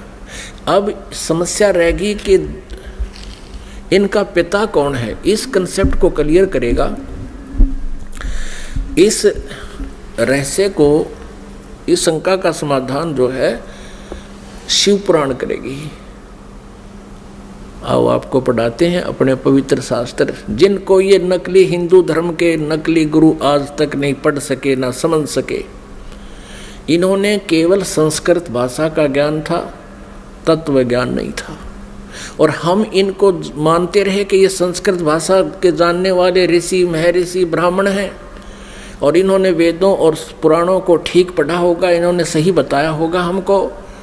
और परमात्मा कबीर देव जी, कबीर साहब जी, वो धानक रूप, जुल्हा रूप में आए थे बनारस में। वो 600 वर्ष पहले कहा करते, ये झूठ बोलते हैं सभी, ये सदग्रंथों से परिचित नहीं है, ये परमात्मा की परिभाषा से परिचित नहीं है। तो उस समय हमें विश्वास नहीं हो पाया, क्योंकि ये झूठे गुरु आचार्य कहा करते थे कि कबीर तो अशिक्षित है, ये संस्कृत भाषा जानता नहीं, ये झूठ बोलता है ब्रह्मा विष्णु महेश के बारे में, ये इनकी जन्म मृत्यु बताता है, इनके माता पिता के बारे में कहता है। कबीर जी झूठ बोलते हैं। आए है कबीर परमेश्वर जी ने अपने प्यारी आत्मा धर्मदास जी से कहा था कि धर्मदास, कलयुग के जब 5505 वर्ष बीत जाएंगे तब ये मेरी बात सच्ची होंगी जो आज मैं तुझे बता रहा हूँ। क्या? अब मैं तुमसे कहूँ चताई, त्रिदेवन की उत्पत्ति भाई। माँ अष्टंगी पिता निरंजन, ये जम दारुण वंशन अंजन। तीन पुत्र अष्टंगी जाए, ब्रह्मा विष्णु शिव नाम धराए। जो आज मैं तुझे बता रहा हूं कि ये ब्रह्मा विष्णु महेश की माता दुर्गा है और पिता ज्योति निरंजन है, ये काल क्षर पुरुष है। ये मेरा जो वचन है आज से 5505 वर्ष के बाद जब कलयुग बीत जाएगा तब ये सच्चा होगा। अब आज जो है कलयुग का आज ये वो समय आ गया है। 5500 जो बनता है वो सन 2000 में बनता है, ईसा पूर्व ईस्वी में। आपको प्रमाण देते हैं थोड़ा, आप जी को ये कंसेप्ट क्लियर करते हैं कि वर्तमान में कलयुग का 5500 वर्ष चल रहे हैं। 5511 चल रहा है ये समझ लो आज। और इससे 5 वर्ष पहले सन 2000 में 5505 वर्ष हो जाते हैं। आपको प्रमाणित करते हैं, ये देखिएगा। एक ये हिमालय तीर्थ है, ये पुस्तक का नाम है हिमालय तीर्थ, और ये शंकराचार्य वालों की परंपरा से प्रकाशित है। हिमालय तीर्थ जेपी नंबूरी उप मुख्य कार्यकारी अधिकारी, श्री बद्रीनाथ केदारनाथ मंदिर समिति, ट्रैक्स एंड ट्रैक्ट्रुक्स, कलकत्ता। इतने से ये पहला प्रकाशन 2009 में हुआ है। प्रकाशक है रंजू चक्रवर्ती, ये ऐसा मुद्रक हैं गिरी प्रिंट सर्विस, कलकत्ता। अब इसके पृष्ठ नंबर 42 पर आपको दिखाते हैं। पृष्ठ नंबर 42 पुस्तक है हिमालय तीर्थ, और यहाँ देखना शंकराचार्य का विवरण है। आदि केदारेश्वर के समक्ष शंकराचार्य जी की दिव्य संगमरमर की मूर्ति है। शिव रहस्य के अनुसार, शिव रहस्य के अनुसार एक पुस्तक है शिव रहस्य, उसका इस संस्कृत में लिखा है। 63 वर्षाणाम शंकरो यति, अर्थात कलयुग के 3000 वर्ष व्यतीत होने पर बौद्ध मीमांसकों को के मत पर विजय प्राप्ति के लिए शंकर यति के रूप में आविर्भूत होंगे।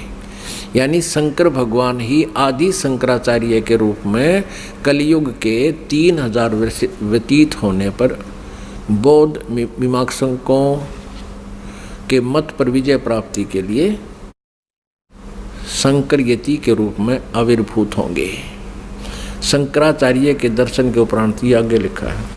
अब हम दूसरा आपको दिखाते हैं। अब इससे सिद्ध हो गया कि जब कलयुग 3000 वर्ष व्यतीत हो चुका होगा उस समय आदि शंकराचार्य जी का जन्म होगा। अब ये प्रत्यक्ष प्रमाण ये कर रही है दूसरी पुस्तक कि ईसा से 508 वर्ष पूर्व, ईसा जी के से 508 वर्ष पहले शंकराचार्य जी का जन्म हुआ। अब देखो ये एक पुस्तक है ज्योतिर्मय ज्योतिर्मठ, ये हैं आदि शंकराचार्य जी, और ये हैं इनके बाद अब जो वर्तमान में श्री स्वरूपानंद जी शंकराचार्य, ये 2 पीठों के शंकराचार्य हैं, दोनों का आचार्य इनके पास है। ये पुस्तक है ज्योतिर्मय ज्योतिर्मठ, और यहाँ देखना जनवरी 2007 में छपी है। संरक्षक हैं अनंत श्री विभूषित ज्योतिष पीठाधीश्वर एवं द्वारका शारदा पीठाधीश्वर, दो के हैं ये मालिक। जगत गुरु शंकराचार्य स्वामी श्री स्वरूपानंद सरस्वती जी महाराज। संपादक एवं लेखक एवं संकलन करता है विष्णुदत्त शर्मा, अध्यक्ष आध्यात्मिक उत्थान मंडल दिल्ली। प्रेरणा स्रोत ये है, मुद्रक ये है, फाइन प्रिंट एंड पैक्स परामर्श एवं सहयोगी है। प्रकाशक यहाँ पर अखिल भारतीय आध्यात्मिक ज्ञान उत्थान मंडल 1/3234 गली नंबर 2 रामनगर तिवारी मंडोली रोड शाहदरा दिल्ली। ऐसे ऐसे। अब इसके प्रश्न नंबर 11 पर आपको दिखाते हैं। आदि शंकराचार्य का संक्षिप्त जीवन परिचय। लगभग 25 वर्ष पूर्व शंकराचार्य का जन्म चरमराती आस्था के युग में केरल प्रांत में पूर्णा नदी के तट पर कालाड़ी ग्राम में धर्मनिष्ठ नंबूदरी वैश्य शैव ब्राह्मण श्री शिव गुरु अर्थ व धर्मपरायण सुभद्रा के घर हुआ। श्री शिव गुरु तैत्रीय शाखा के यजुर्वेदी थे, जो आदि शंकराचार्य के पिताजी। शंकराचार्य का जन्म भगवान शंकर के आशीर्वाद से हुआ, अतः उनका नाम शंकर रखा गया। गुरु परंपरागत मठों के अनुसार उनका आविर्भाव काल ईसा पूर्व 508 वर्ष माना गया है या 576 वर्ष माना गया। ये 476 का अर्थ, ये 32 वर्ष की उम्र में इनका देहांत हो गया था। इसमें से 32 कम कर दें तो इतना ही होता है 476, यानी 508 वर्ष पूर्व। यहाँ इन्होंने लमसम कहा है कि लगभग 2500 वर्ष पूर्व 2500 वर्ष पूर्व उनका जन्म हुआ। कहाँ? कल। और इससे सिद्ध हो गया कि ईसा पूर्व 508, ईसा पूर्व 508 वर्ष, ये 2007 में लिख रहे हैं। तो ईसा की 2000 मानकर हम चलें तो उस समय 508 वर्ष पूर्व, यानी 2000 से 2508 वर्ष, यानी 2508 वर्ष पहले प्लस में जोड़ दो 3000, 5508 वर्ष हो गए।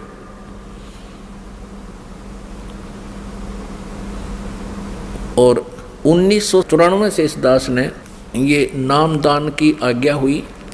सन 2000 में कृपा हुई, परमात्मा ने दया बख्शी, इन सदग्रंथों को देखा। 2000 के बाद इन सदग्रंथों को, जो अपने सदग्रंथ हैं, इनको देख करके इस दास ने एक पुस्तक की रचना की, परिभाषा प्रभु की, फिर परमेश्वर का सार संदेश और गहरी नज़र गीता में, यानी गीता जी का यथार्थ अनुवाद किया। तो परमात्मा ने कहा था कि जब कलयुग के 5505 वर्ष बीत जाएंगे, उस समय मेरी ये आज की कही हुई बातें सच्ची होंगी। धर्मदास, क्या कही थी परमात्मा ने कि ब्रह्मा विष्णु महेश नासवान हैं, इनकी जन्म मृत्यु होती है। ब्रह्मा विष्णु महेश जी के पिता ज्योति निरंजन क्षर पुरुष ये काल हैं, और माता इनकी या देवी दुर्गा है। लेकिन उस समय किसी ने नहीं माना था। 600 वर्ष पहले सन 1398 से सन 1518 तक परमात्मा 120 वर्ष तक यही ज्ञान देते रहे। लेकिन इन नकली गुरुओं ने, इन हट्ठी आचार्यों ने इस परमात्मा के ज्ञान को हम तक पहुंचने नहीं दिया। परमात्मा कबीर जी कहा करते, ये दुनिया अजब दीवानी, मेरी कही एक ना मानी। देख किसे दीवाने हो रहे हैं नकली गुरुओं के ऊपर, इनकी दंत कथाओं को सच्ची मान रहे हैं, और हम जो सत्य बता रहे हैं उस पर विश्वास नहीं कर पा रहे। तो इसके लिए परमात्मा ने ये समय सेलेक्ट किया था कि एक समय कलयुग आएगा, उस समय सभी जनता को शिक्षित करेंगे, और जनता जब शिक्षित होंगे, श्रद्धालु शिक्षित होंगे, तब सदग्रंथों को स्वयं आँखों देखेंगे और गदगद हो जाएंगे। हमें परमात्मा चाहिए, और हम इन सभी सदग्रंथों को, पवित्र चारों वेदों को, पवित्र 18 पुराणों को, पवित्र श्रीमद् भगवत गीता जी को हम सत्य मानते रहे हैं और सत्य मानते हैं, और उनमें जो लिखा है तो आज हमने उनको स्वीकार करना चाहिए। इन लोक वेद सुनाने वाले आचार्यों गुरुओं से हमने पीछा छुटाना चाहिए। इसी में हमारी बुद्धिमत्ता है। और परमेश्वर कबीर जी कहते हैं, जान बूझ साची तजय और करे झूठ तेने, ताकि संगत है प्रभु सोपन में भी ना दे। इतने प्रमाण देखकर भी इन नकलियों से नहीं हटते हैं, सच्चाई को ग्रहण नहीं करते हैं, तो उसके विषय में कहा कि जान बूझ साची तजय और करें झूठ तेने, ताकि संगत है प्रभु सोपन में भी ना दे। फिर इसे निकम्मा तत्व कहते दूर है ठीक, जो इतना कुछ देखकर भी नहीं मान रहे हैं। इन आदि शंकराचार्यों ने भी, इन शंकराचार्यों को भी ब्रह्मा विष्णु महेश की स्थिति का नहीं पता, इनको अजर व अमर कहते हैं।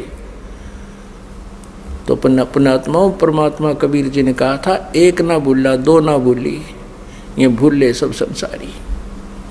अब हम आगे चलते हैं कि श्री ब्रह्मा, श्री विष्णु, श्री शिव जी के अब पिताजी क्लियर करने हैं, और उन्हीं की जीवनी में अब शिव पुराण दिखाते हैं। आप ये देखिएगा, शिव पुराण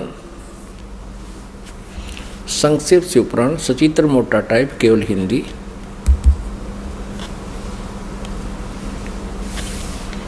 गीता प्रेस गोरखपुर से प्रकाशित है। संक्षिप्त शिव पुराण, सचित्र मोटा टाइप, केवल हिंदी। संपादक हनुमान प्रसाद पोदार।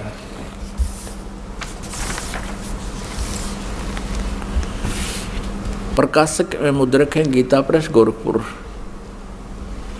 गोविंद वन कार्यालय कोलकाता का संस्थान। अब यहाँ से शुरू करते हैं।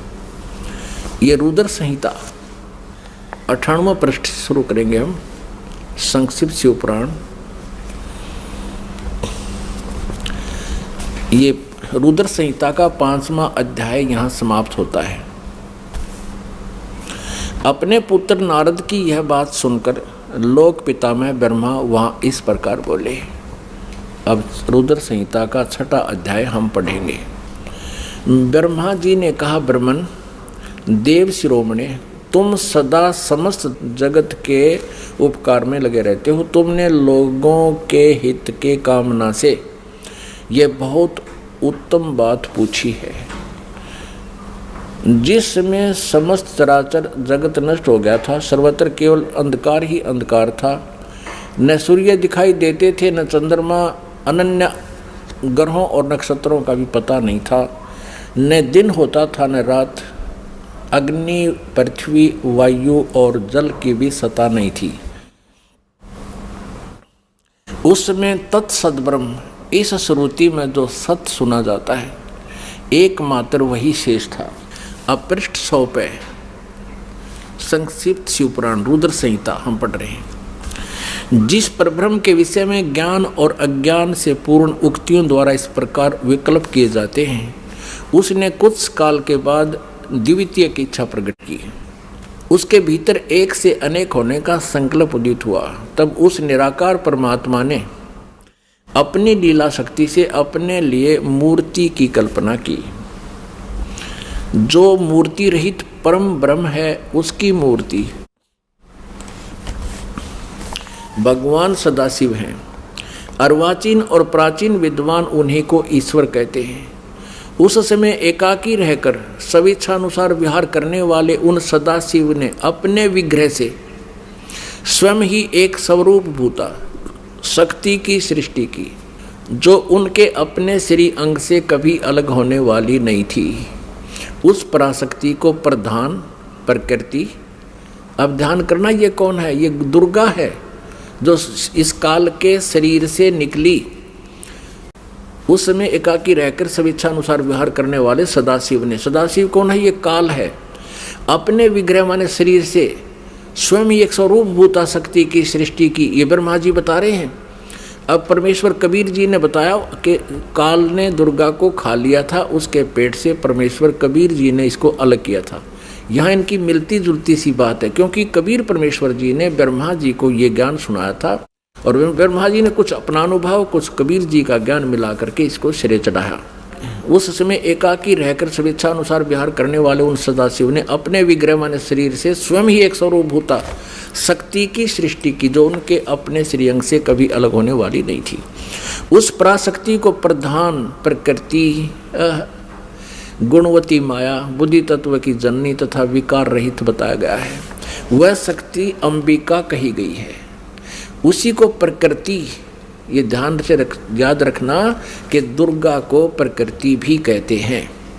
सर्वेश्वरी और त्रिदेव जननी,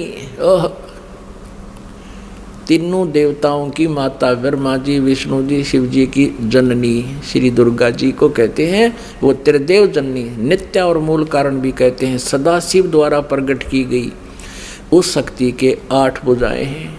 अंडरस्टूड हो गया कि इस दुर्गा के बारे में है। नाना प्रकार के आभूषण उसके श्री अंगों की शोभा बढ़ाते हैं।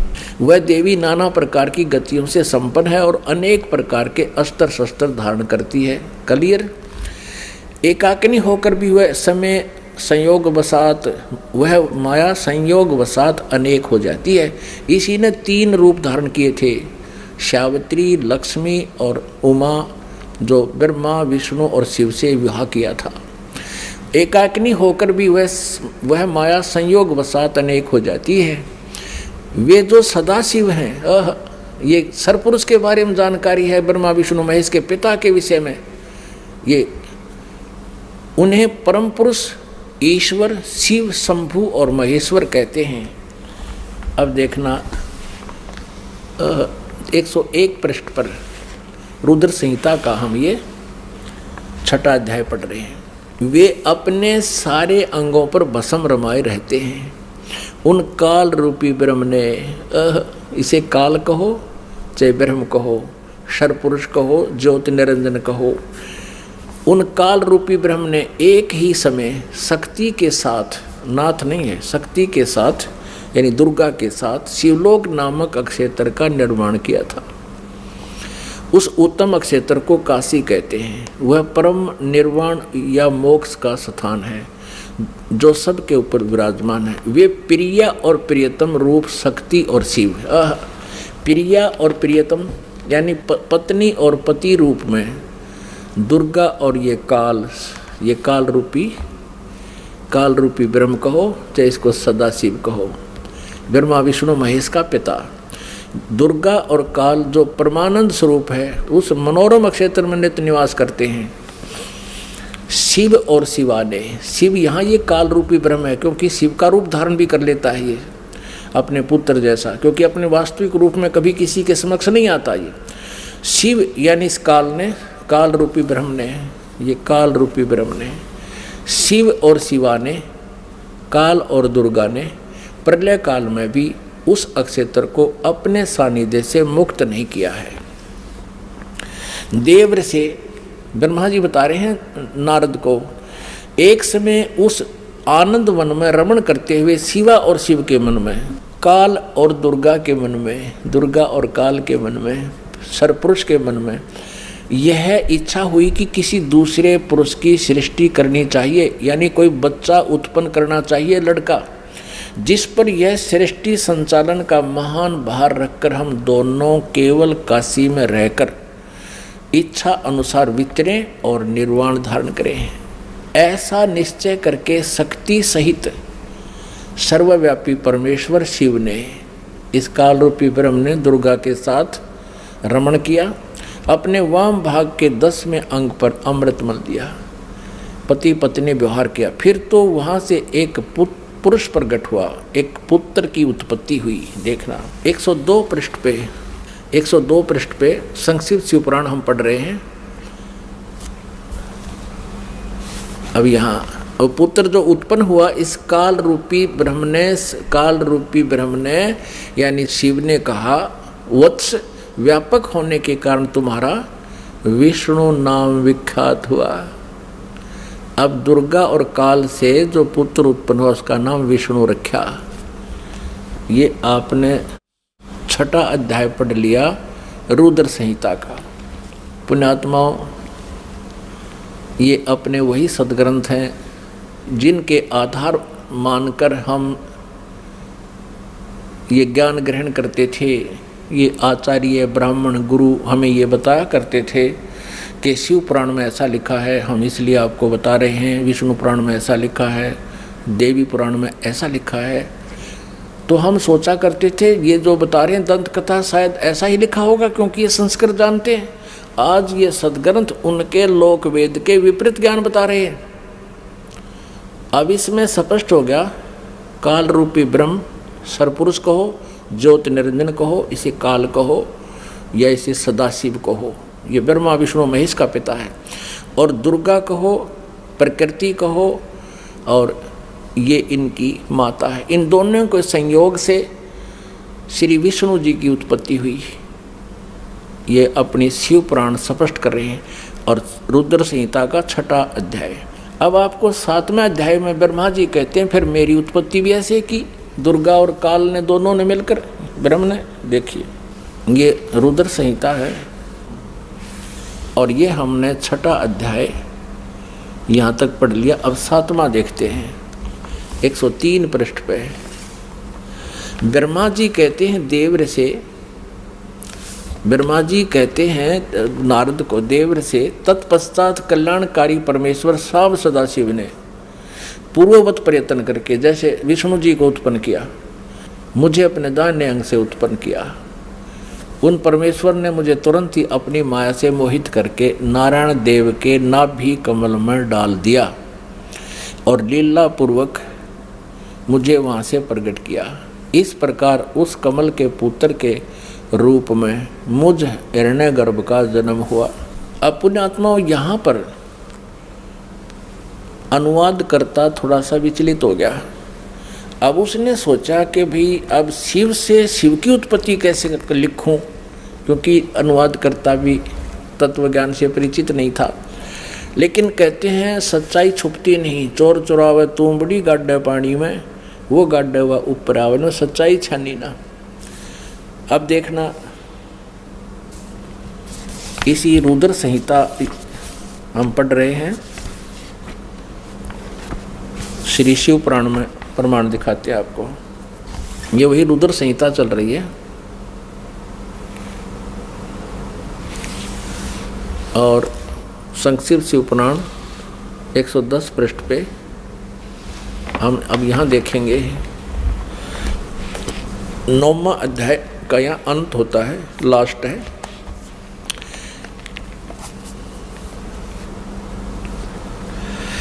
इस प्रकार ब्रह्मा विष्णु और रुद्र इन 3 देवताओं में गुण हैं। इस प्रकार ब्रह्मा विष्णु रुद्र इन 3 देवताओं में गुण हैं, परंतु शिव गुणातीत माने गए हैं। अब देखो 3 ये है, ब्रह्मा विष्णु और रुद्र, और ये काल रूपी ब्रह्म इनसे अलग है। 4 हो गए। और स्पष्ट करते हैं, एक बार श्री ब्रह्मा जी और श्री विष्णु जी का इस बात पर झगड़ा हो गया कि ब्रह्मा जी कहते हैं कि मैं सृष्टि का रचनहार हूँ और विष्णु तू मेरे से उत्पन्न हुआ है, तू मेरा पुत्र है। विष्णु जी कहते हैं कि तू मेरी नाभि कमल से उत्पन्न हुआ है, तू मेरा पुत्र है। इससे इन दोनों का आपस में युद्ध हो गया।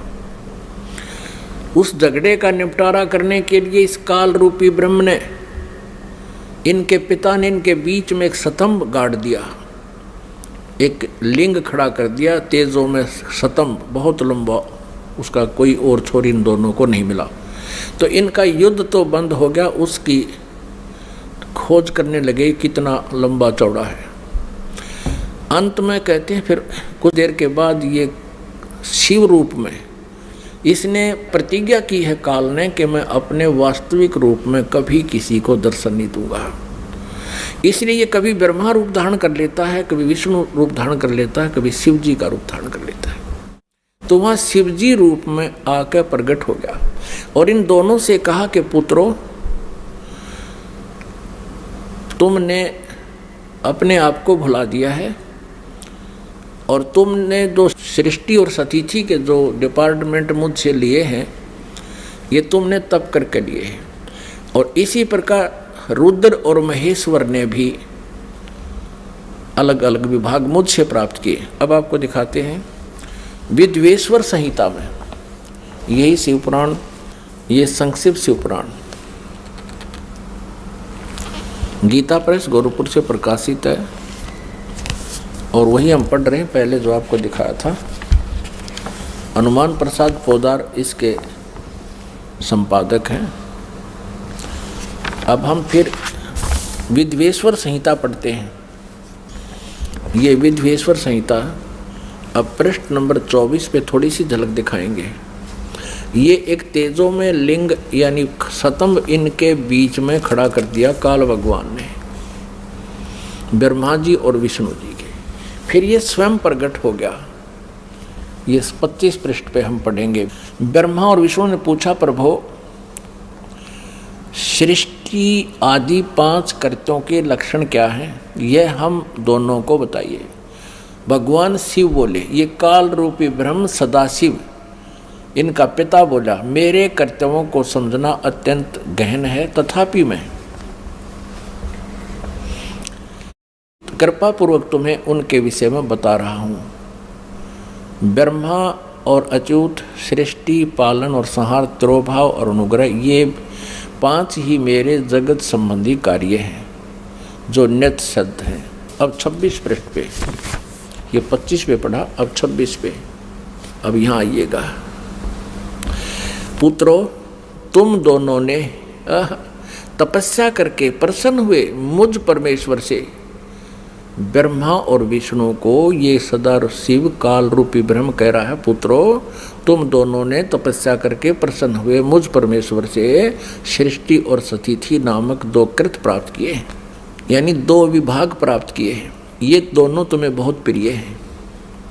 इस प्रकार मेरी विभूति स्वरूप, अब वहाँ शिव के रूप में खड़ा था ये काल, मेरी विभूति स्वरूप रुद्र और महेश्वर ने 2 अन्य उत्तम कृत्य, ये मैं नहीं है, ने संहार और तिरोभाव मुझसे प्राप्त किए। यहाँ देखो 2 तो ये हो गए, विष्णु और ब्रह्मा। पुत्रों, तुमने तो स्थिति, सृष्टि और स्थिति ये 2 विभाग ले रखे हैं, और इसी प्रकार मेरी विभूति स्वरूप, क्योंकि वो उस समय शिव रूप में खड़ा था, रुद्र और महेश्वर ने 2 अन्य उत्तम कृत्य संहार और तिरोभाव मुझसे प्राप्त किए हैं। ये 4 हो गए ये, और 5वां ये बोल रहा है शिव। आगे देखो, ये स्पष्ट ये काल बोल रहा है, ब्रह्म बोल रहा है, सरपुरुष बोल रहा है। यहाँ से आइएगा, इसी के यानी 26 पृष्ठ पे हम पढ़ रहे हैं विद्वेश्वर संहिता का।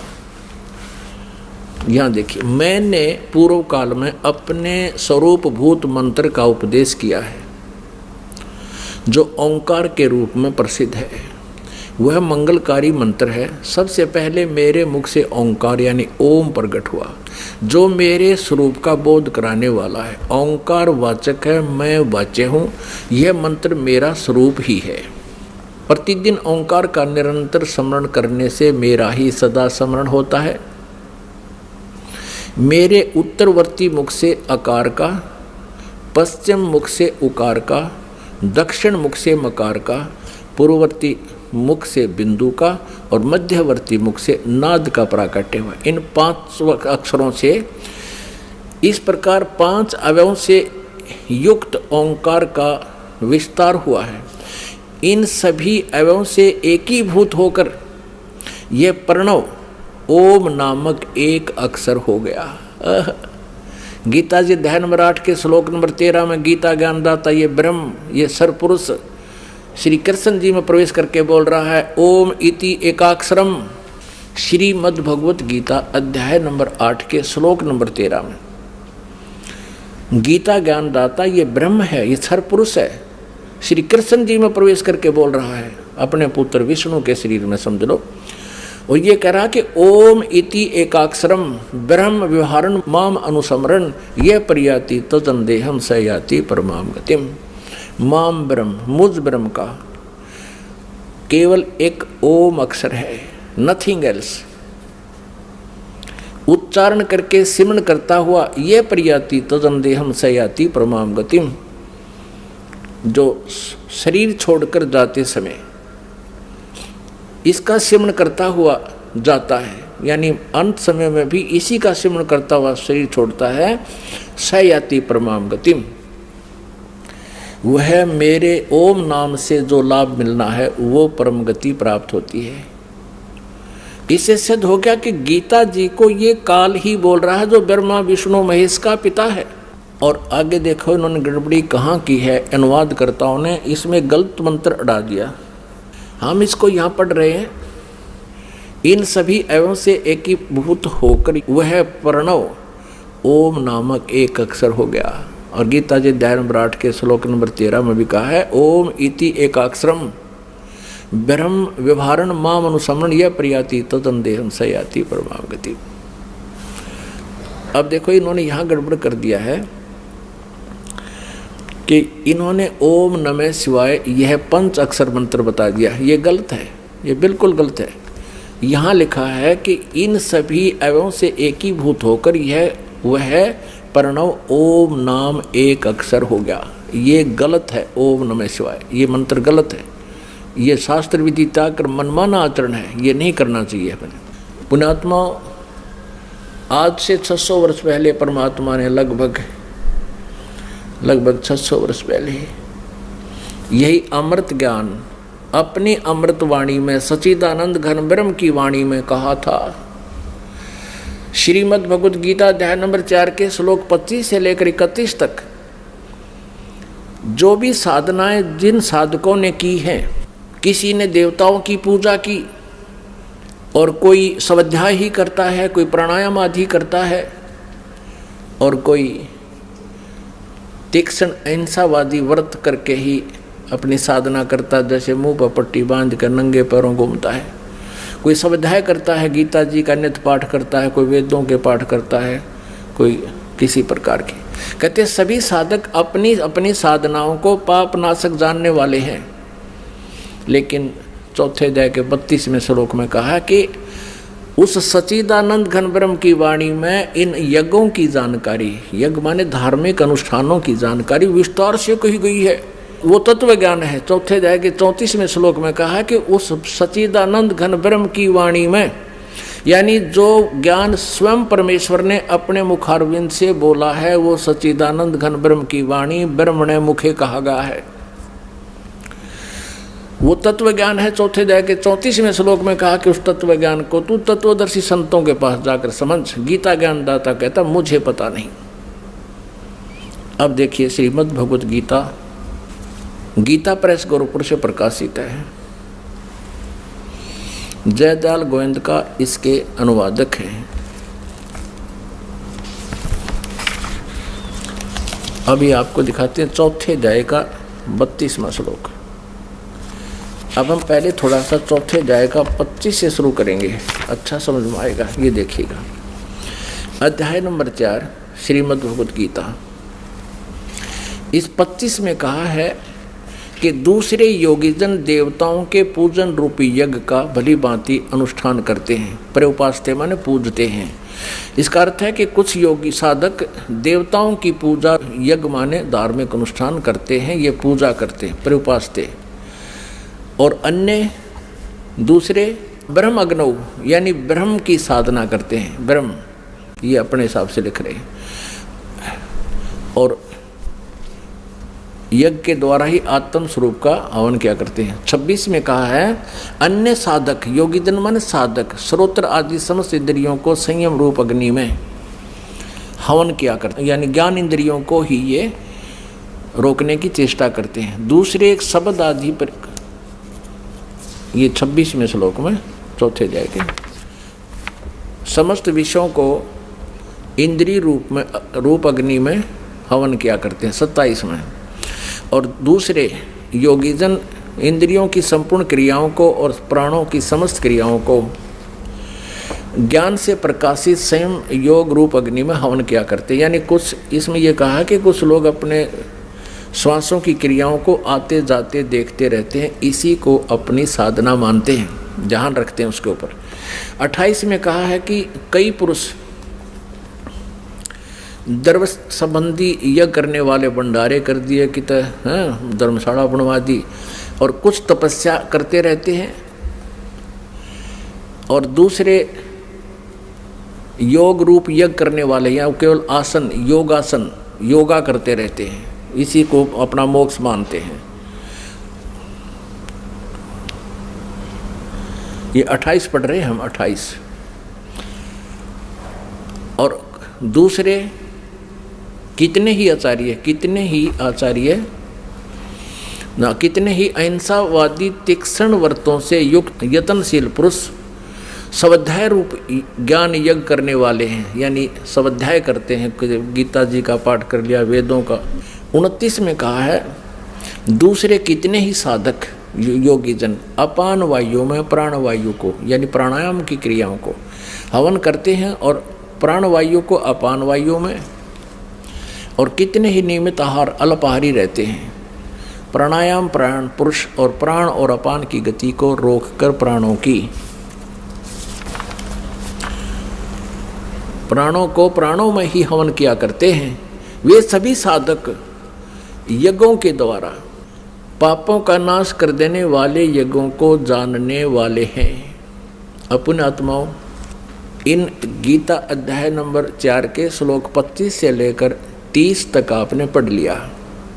इसका कहने का भाव ये है यहाँ पर कि कोई ऐसी साधना करता है और सभी साधक अपने साधनाओं को पाप नाशक जानते हैं।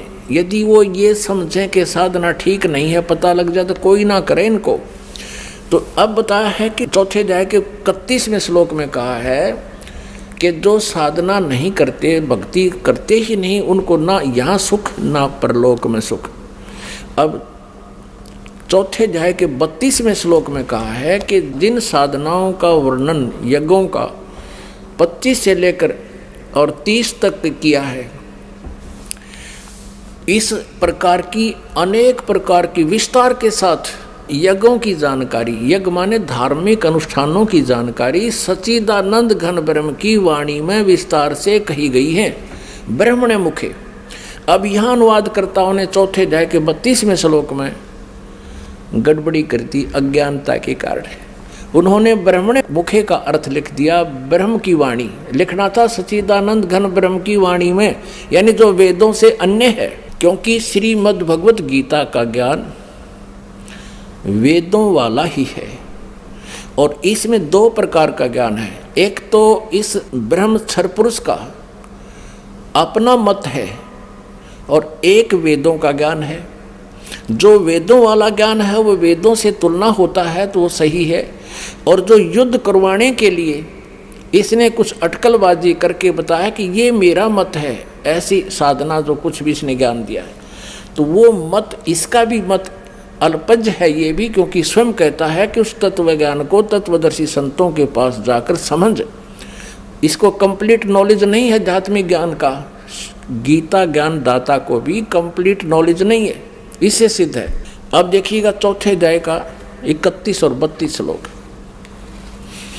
श्रीमद् भगवत गीता चौथे अध्याय का। अब 30 तक हमने पढ़ लिया, 31 में सिर्फ इतना कहा है कि हे कुरु श्रेष्ठ अर्जुन, यज्ञ से बचे हुए अमृत का अनुभव करने वाले योगी जन, यानी शास्त्र अनुकूल साधना करने वाले सनातनम ब्रह्म यान्ति, गीता ज्ञान दाता से कोई अन्य है, वो सनातन ब्रह्म अविनाशी परमात्मा को प्राप्त होते हैं। यज्ञ न करने वाले पुरुष के लिए तो यह मनुष्य लोक भी सुखदायक नहीं है, तो फिर परलोक कैसे सुखदायक हो सकता है। अब 32 में चौथे अध्याय के अब 32वें श्लोक में इन्होंने यहाँ गड़बड़ कर दी। एवं बहुविधा यज्ञा वितता ब्रह्मणे मुखे, इन्होंने इस ब्रह्मणे मुखे का अर्थ यहाँ गलत कर दिया। और इस प्रकार और भी बहुत तरह के यज्ञ माने धार्मिक अनुष्ठानों की जानकारी, ब्रह्मणे मुखे का अर्थ कर दिया वेद की वाणी, ये गलत कर दिया। यहाँ भी चल गए ये। अब देखो ब्रह्मणे का अर्थ हम देखते हैं इन्हीं के द्वारा 17वें अध्याय के 23वें श्लोक में। अपनात्मा ये देखिएगा, ये अध्याय नंबर, ये 17वां अध्याय है, अध्याय नंबर 17 और 23वें श्लोक में श्रीमद् भगवद गीता में ओम तत् सत इति निर्देश है ब्रह्मणे तिर्विध है समर्थ है। अब यहाँ ओम ओम तत् तत् सत सत इति माने ऐसे यह है, तिर्विध है 3 प्रकार का, ब्रह्मणे माने सच्चिदानंद घन ब्रह्म का नाम कहा है। ब्रह्मणे माने सच्चिदानंद घन ब्रह्म यानी परम अक्षर ब्रह्म पूर्ण परमात्मा सच्चिदानंद घन ब्रह्म। अब हम फिर आते हैं चौथे अध्याय के 32वें श्लोक पर। चौथे अध्याय का ये 32वां श्लोक। अब हम इसका अनुवाद को यहाँ ऐसे रखेंगे, इस प्रकार और भी बहुत तरह के यज्ञ सच्चिदानंद घन ब्रह्म की वाणी में, बस सीधा सा अर्थ हो गया, विस्तार से कहे गए हैं। ये कहे वेद की वाणी में, वेद का ज्ञान तो गीता में, यो गीता ज्ञानदाता दे ही रहा है, विस्तार से कहे गए हैं। उन सब को तू कर्म जान, यानी काम करते करते चलते फिरते सिद्ध होने वाले हैं। इसी प्रकार तत्व से जानकर उनके अनुष्ठान द्वारा तो कर्म बंधन से सर्वथा मुक्त हो जाएगा। और 33 में ये कहा है कि सरयान दर्वमयात यगात ज्ञान यज्ञ है परंतम सर्वकर्म अखिलम पार्थ ज्ञाने प्रीस समाप्ते। इसका अर्थ है कि अज्ञानतावश बिना अंधाधुंध, वैसे ही द्रव्य यज्ञ माने धन का कहीं दान कर देने से अच्छा तो पहले ज्ञान यज्ञ समझ। यहाँ देखना 33वां श्लोक, हे परंतम अर्जुन द्रव्यमय यज्ञ की अपेक्षा ज्ञान यज्ञ अत्यंत श्रेष्ठ है। ज्ञान यज्ञ माने तत्व ज्ञान जो सच्चिदानंद घन ब्रह्म की वाणी में है उसको समझ है। यावन मात्र संपूर्ण कर्म ज्ञान में समाप्त हो जाते हैं। अब 34 में कहा है उस ज्ञान को, कौन से ज्ञान को, जो सच्चिदानंद घन ब्रह्म की वाणी में विस्तार से कहे गए हैं, वो तत्व ज्ञान है। चौथे अध्याय के 32वें श्लोक में। अब चौथे अध्याय के 34वें श्लोक में उस तत्व ज्ञान की जानकारी, चौथे अध्याय के 34वें श्लोक में गीता ज्ञानदाता कहता उस ज्ञान को जो सच्चिदानंद घन ब्रह्म की वाणी में लिखा हुआ है, तू तत्वदर्शी ज्ञानियों के पास जाकर समझ, उनको भली भांति दंडवत प्रणाम करने से, उनकी सेवा करने से और कपट छोड़कर सरलता पूर्वक प्रश्न करने से वे परमात्म तत्व को भली भांति जानने वाले ज्ञानी महात्मा तत्वदर्शी तत्व ज्ञान का उपदेश करेंगे। अपनात्मा अपने पवित्र सदग्रंथ श्रीमद् भगवद गीता जी कितना निर्णायक ज्ञान दे रहे हैं। और ये अज्ञानी आचार्य गुरु मंडलेश्वर ये ब्राह्मण आज तक इन सदग्रंथों को ना समझ सके और ना हमें समझा सके। दंत कथा लोक वेद सुना रहे हमारे को। कबीर परमेश्वर जी बताते हैं, हमें समझाना चाहते हैं कि पीछे लग गया जाऊं था मैं लोक वेद के साथ, रास्ते में सतगुरु मिल गए, दीपक दे दिया हाथ। लोकवेद ये दंत कथा थी, जैसे हम पहले सुना करते, ब्रह्मा विष्णु महेश अजरो अमर है, इनके कोई माता पिता नहीं, सर्वेश्वर महेश्वर, ओम नमः शिवाय, ओम भगवते वासुदेव मंत्र ये जाप करो। नहीं, गीता जी में केवल लिखा है कि ब्रह्म कहता मेरी साधना करनी है तो ओम नाम है, नथिंग एल्स। ओम इति एक अक्षरम, ओम इति एक अक्षरम ब्रह्म व्यवहारण माम अनुस्मरण, नथिंग एल्स। केवल एक ओम अक्षर है मेरा जाप करने का। और सच्चिदानंद घन ब्रह्म परमक्षर ब्रह्म की साधना करने का 17वें अध्याय के 23वें श्लोक में लिखा है कि ओम तत्सत इति निर्देश है, ब्रह्म त्रिविध समर्थ है। उस सच्चिदानंद घन ब्रह्म की साधना करनी है तो तत्वदर्शी संत बतावेंगे, उसके पास वो कोड वर्ड है। ओम तो ब्रह्म का जाप है, और तत् ये अक्षर पुरुष का, जैसे सृष्टि रचना में आपको बताया था कि अचिंत के वचन से अक्षर पुरुष की उत्पत्ति हुई थी, और स्वयं ये परम अक्षर ब्रह्म ओवरऑल कंट्रोलर सबका मालिक कबीर देव है, कबीर साहब, उसका सत मंत्र है। ये 3 मंत्र है, ओम तत्सत। ओम ब्रह्म सरपुरुष का, सरब्रह्म का, और ये अक्षर पुरुष का सांकेतिक है, और सत ये परम अक्षर पुरुष सच्चिदानंद घन ब्रह्म का मंत्र है जाप करने का। इन तीनों की इकट्ठी साधना करनी होती है, और इससे उस परम पिता परमात्मा की प्राप्ति होती है, परम अक्षर ब्रह्म की। ये तत् और सत सांकेतिक शब्द हैं, ये दास बता सकता है। इस पृथ्वी पर किसी के पास ही मंत्र नहीं है। और इस दास से मंत्र प्राप्त करके यदि कोई स्वयं ही स्वयंभू गुरु बनता है तो वो आपका शत्रु है, वो नकली डुप्लीकेट लाइसेंस अर्थात पासपोर्ट बना रहा है, आप भी अपराधी और आपको भी दोषी बना रहा है। अब वो सच्चिदानंद घन ब्रह्म की वाणी में ओए होए आज से 600 वर्ष पहले लिखा था वो दिखाते हैं कबीर सागर में। ये देखिएगा वो सच्चिदानंद घन ब्रह्म की वाणी, कबीर वाणी, ये कबीर सागर है। ये देखो कितना मोटा, कितना इसमें विस्तार से लिखा गया है। और ये कबीर सागर है, इसके 11 भाग हैं। खेमराज श्री कृष्णदास प्रकाशन बंबई से ये प्रकाशित है। कबीर सागर, ज्ञान सागर, कबीर पंथी भारत पथिक स्वामी युगलानंद विहारी द्वारा पुरस्कृत। ये कबीर पंथियों ने ठीक रखा है इसको। मुद्रक एवं प्रकाशक हैं खेमराज श्री कृष्णदास, अध्यक्ष श्री वेंकटेश्वर प्रेस, खेमराज श्री कृष्णदास मार्ग बंबई। अब इसमें दिखाते हैं आपको। अब देखिएगा पृष्ठ नंबर, ये है ज्ञान बोध, कबीर सागर में ज्ञान बोध 20 पृष्ठ पर ज्ञान बोध, और इधर है बोध सागर, ज्ञान बोध में बोध सागर में ये 21 पृष्ठ पे है।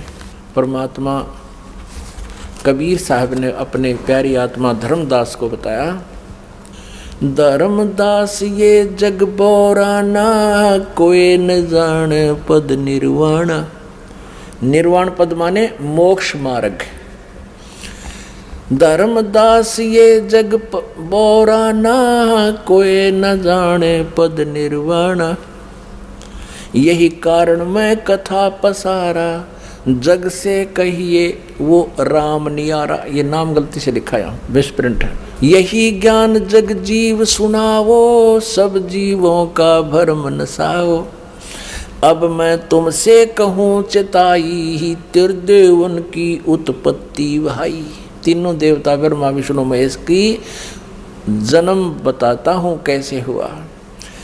कुछ संक्षेप कहूँ गहुराई, सब संशय तुमरे मिट जाई। भरम गए जग वेद पुराणा, आदि राम का भेद न जाना। ये राम है। राम राम सब जगत बखाने, आदि राम कोई बिरला जाने। ये कबीर पंथियों भी विचलित थे, इन्होंने भी नहीं समझा परमात्मा को, यहाँ कुछ मिसप्रिंट कर दिया, अपनी सूझबूझ से गड़बड़ी कर दी। उसके लिए गरीबदास साहिब जी को परमात्मा ने वो ज्ञान देकर ये इसको सुचारू करवाया है।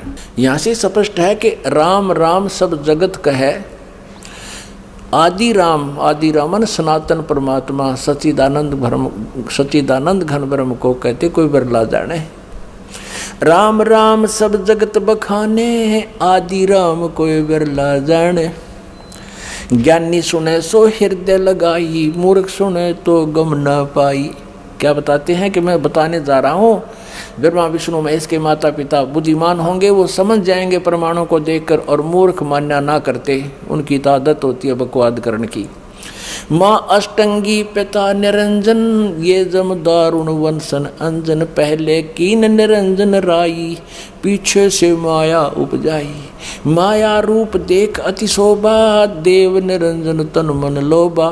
काम देव धर्म राय सताए, देवी को तुरंत धर खाई। पेट से देवी करी पुकारा, हे साहेब मेरा करो उभारा।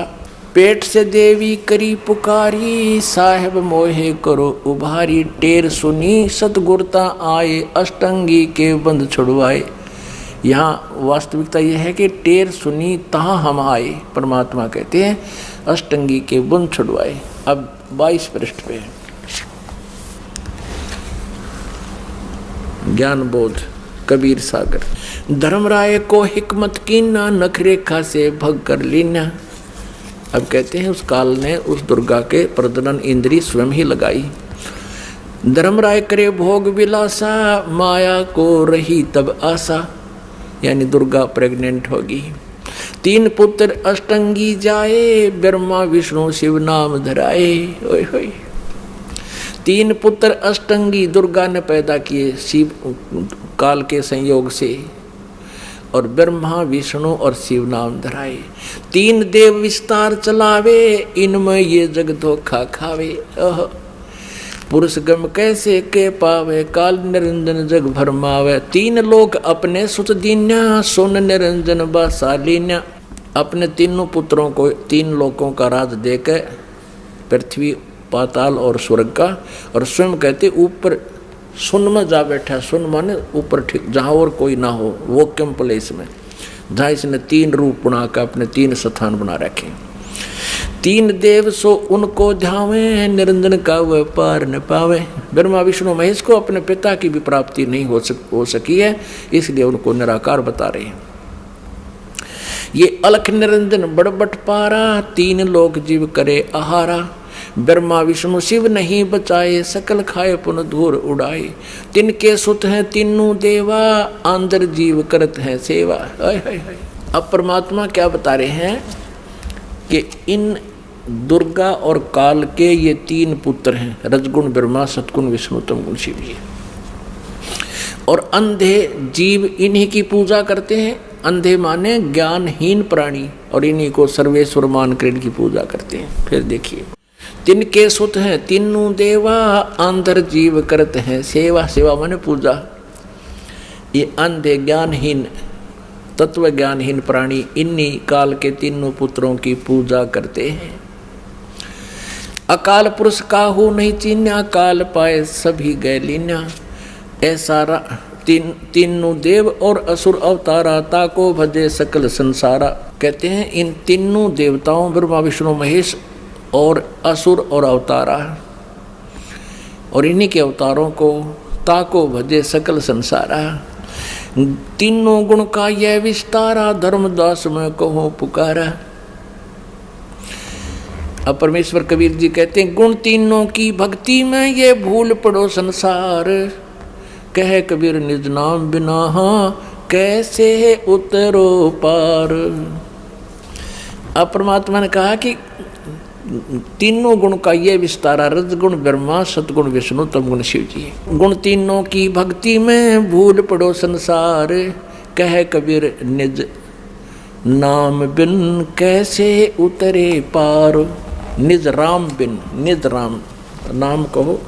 अपने आत्मा ये कंसेप्ट और क्लियर करना पड़ेगा कि रजगुण ब्रह्मा है, सतगुण विष्णु, तमगुण शिव जी।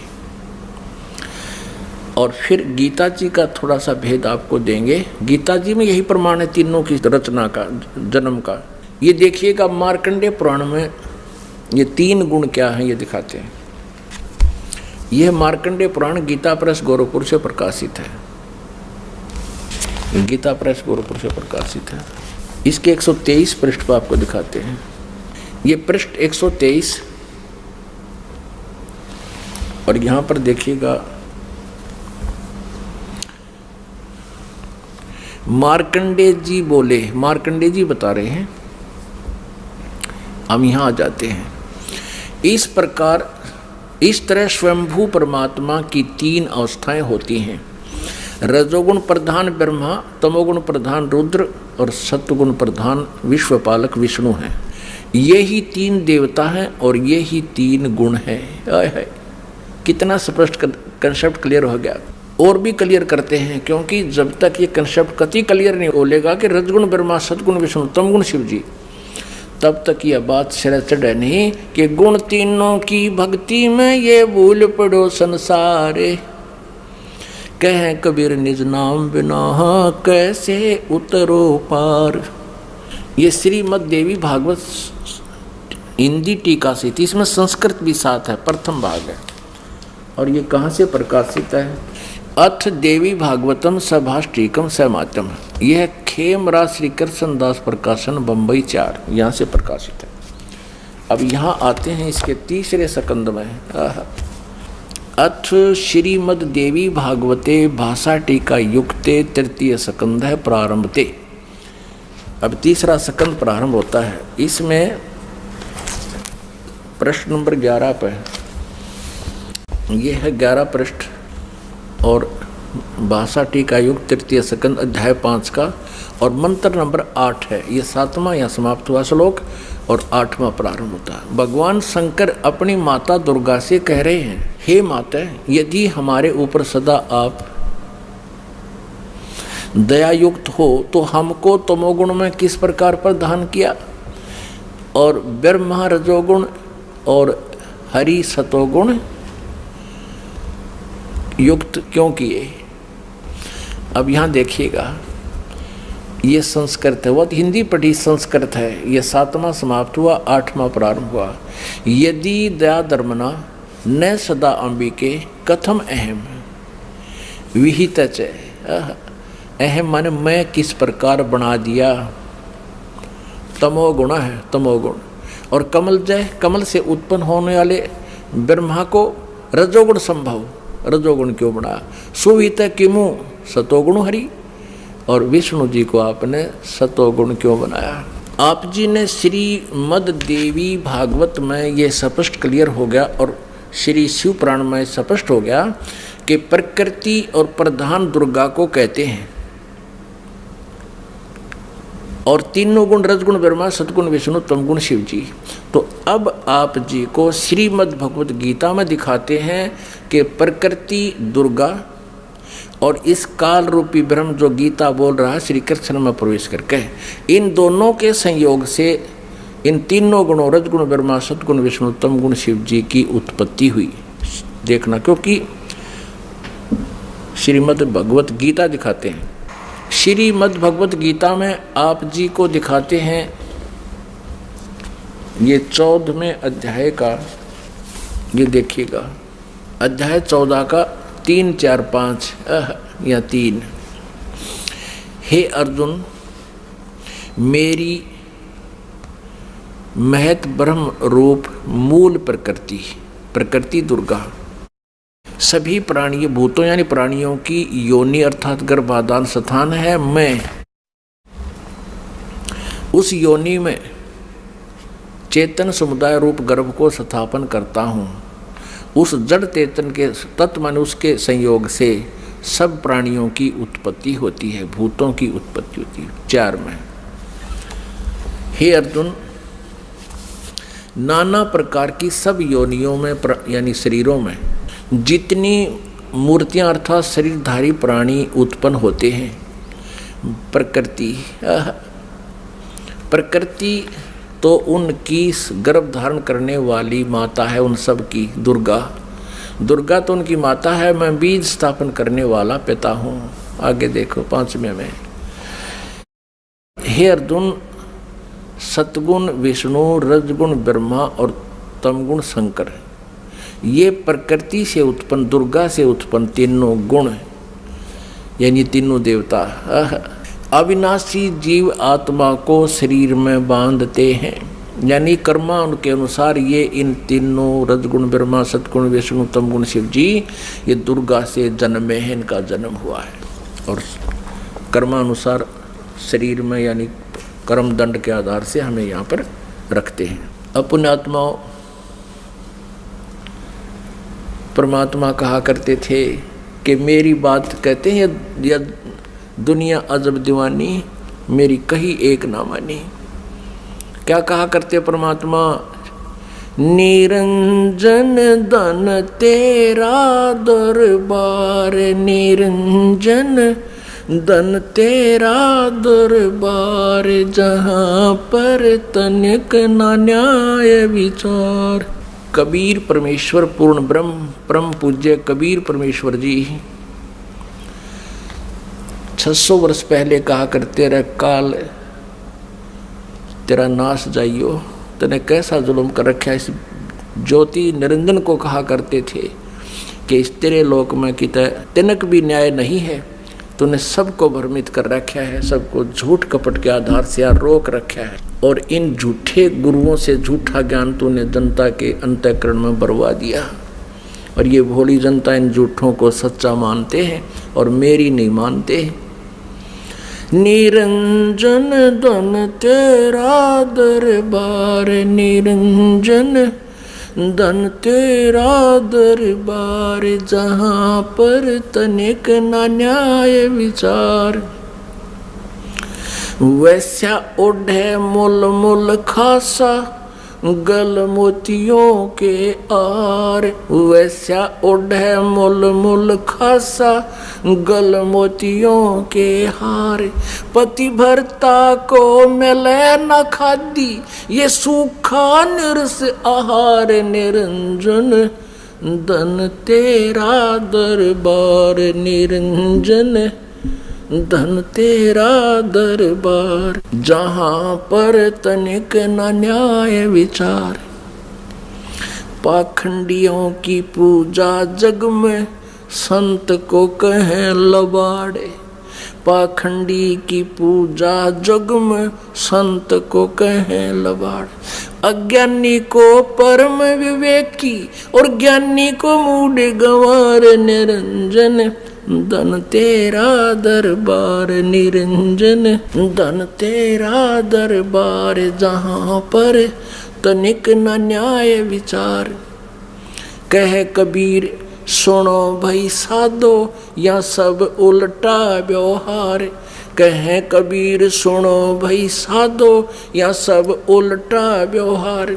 सच्चे को तो ये झूठा बतावे इन झूठों का एतबार। निरंजन धन तेरा दरबार निरंजन धन तेरा दरबार जहाँ पर तनिक न न्याय विचार। कह कबीर सुनो भई साधो या सब उल्टा व्यवहार।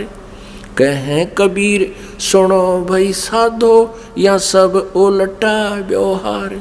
सच्चे को तो ये झूठा बतावे और इन झूठों का एतबार। निरंजन धन तेरा दरबार निरंजन धन तेरा दरबार जहाँ पर तनिक न न्याय विचार। बोलो सतगुरुदेव की जय।